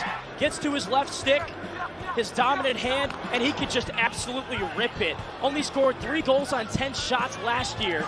This year he's got 4 on 13. And Syracuse really has had no answers for him when he's taken it himself one-on-one and scored. I mentioned this before. Scored the game-tying goal against Denver to send it to overtime. Then, less than a minute into that overtime session, scored the game-winning goal. If it's Duke possession here, which I believe it is after that timeout call, 3-4 is touching the ball, and he wants to make the play to win the game right now. Brennan O'Neill. One of the best the game's ever seen, and he's still a junior. 61 on the shot clock, 101 on the game clock. Those two evenly matched. Duke can hold for the final shot and possibly the game winner. Again, 4 out of the last 5 meetings, 7 out of the last 11 between these two squads ended in a 1-goal game. So it's looking like it'll end the same. So it's basically right on par, shot and game clock, so not much of a factor. Duke can hold for the last opportunity. This is just like the 2021 matchup when Mike Adler had to make a clutch save right at the end of the game. Will Mark, 24 saves. Duke along with that has hit 12 pipes. McAdorey, 20 to play. There he is. They want it with O'Neill. A shot, Mark saves it. Save number 25. 10 seconds to play. Syracuse loses it. It's still loose. Who's going to pick it up? It's Cuse. And that'll run out the game clock. We're headed to extra lacrosse. Overtime action between Duke and Syracuse. The 4th overtime in the last 6 games. Let's take another glance at that last possession. Syracuse, a great defensive effort. Will Mark save 25. So it was Danenza who fakes, then gets the angle and shoots. That's high to high. That's easy for Mark. He holds in crease. Williams applying the pressure. And then he gets a piece of that pass. He was trying to just send it to the other side of the field to waste away the clock. McAdorey a chance. Nick Kakemo, though, over the top to take it away. And that's how it ends. My, oh my. An instant classic brewing right now in Central New York.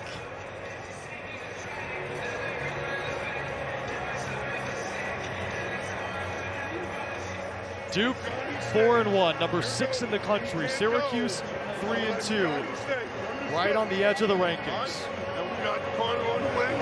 We'll take Shop. You're up on the way. And Kamo.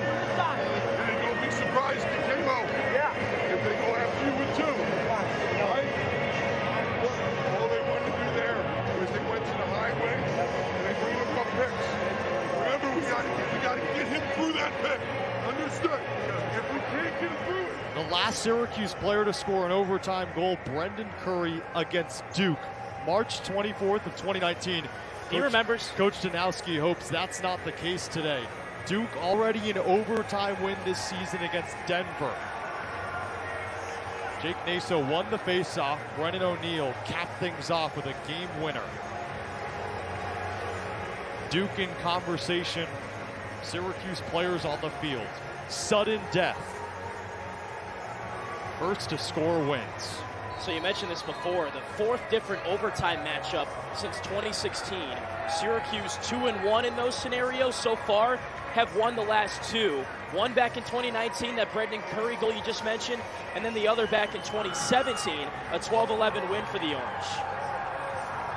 Here are the overtime rules in college lacrosse. Sudden victory, first to score wins. 4-minute periods until a team scores. 2-minute intermissions between the periods if we need it. And each team has 1 timeout. The biggest face-off of the day. Jake Naso for Duke has won 20 of 29. Whistle blows, face-off violation. Duke takes it. Brennan O'Neill, 4 goals, 2 assists, already has an OT winner this season. If Duke scores, this game's over, and Duke wins in the Dome for the first time ever. Getting that first possession is critical too. That's what Duke did in the win over Denver. Had the first opportunity and won on it.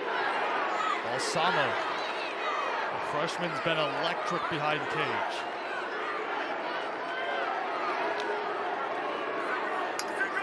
They keep a shorty on him.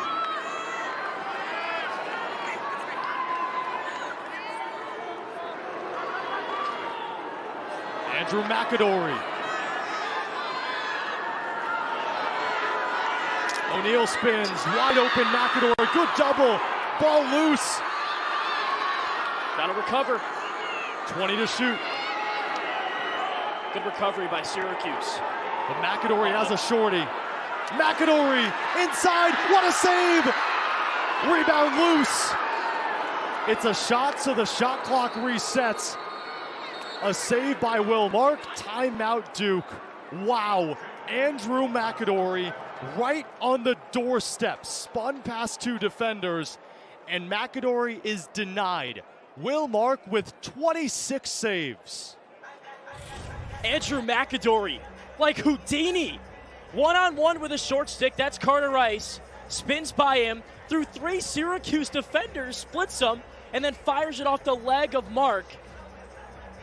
Gets it back to his right hand. Rice allows him to go that way. Alexo leads with the stick and misses. Mark stands it up, though. Then Dyson Williams had a chance to scoop it up and score a rebound goal like we've already seen him do today. But the Orange do well to collapse. But Again, talked about the ground balls. That's the 39th of the day for the Blue Devils compared to 24 for Syracuse, and it allows the possession to continue after the timeout.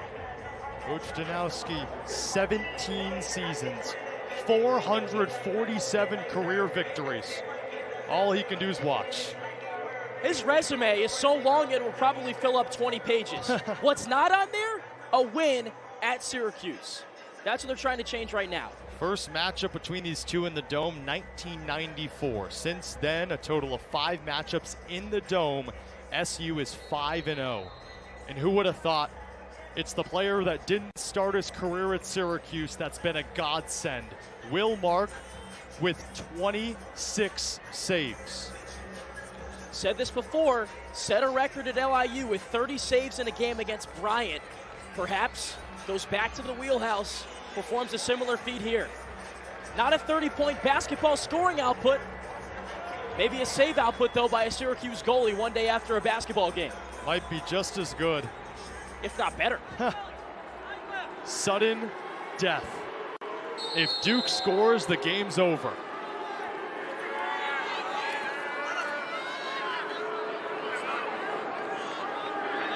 First line middies on. Leadmon.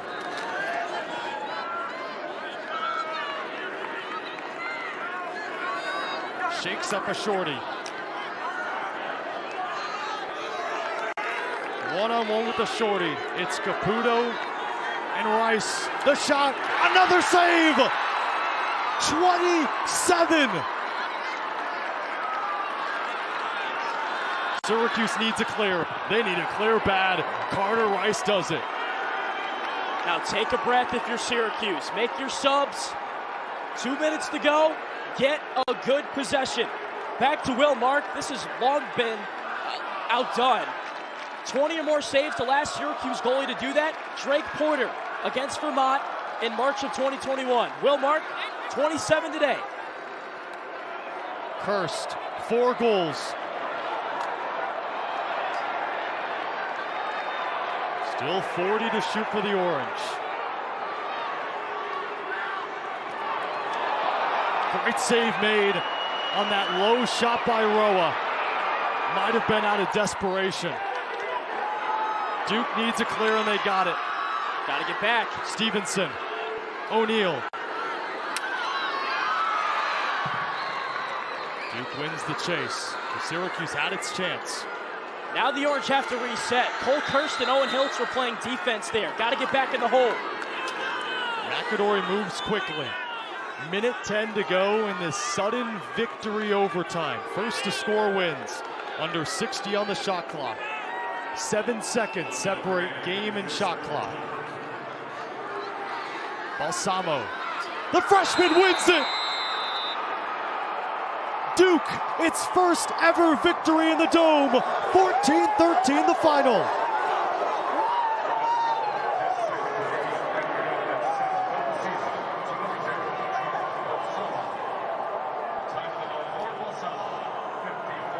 Smooth like balsamic.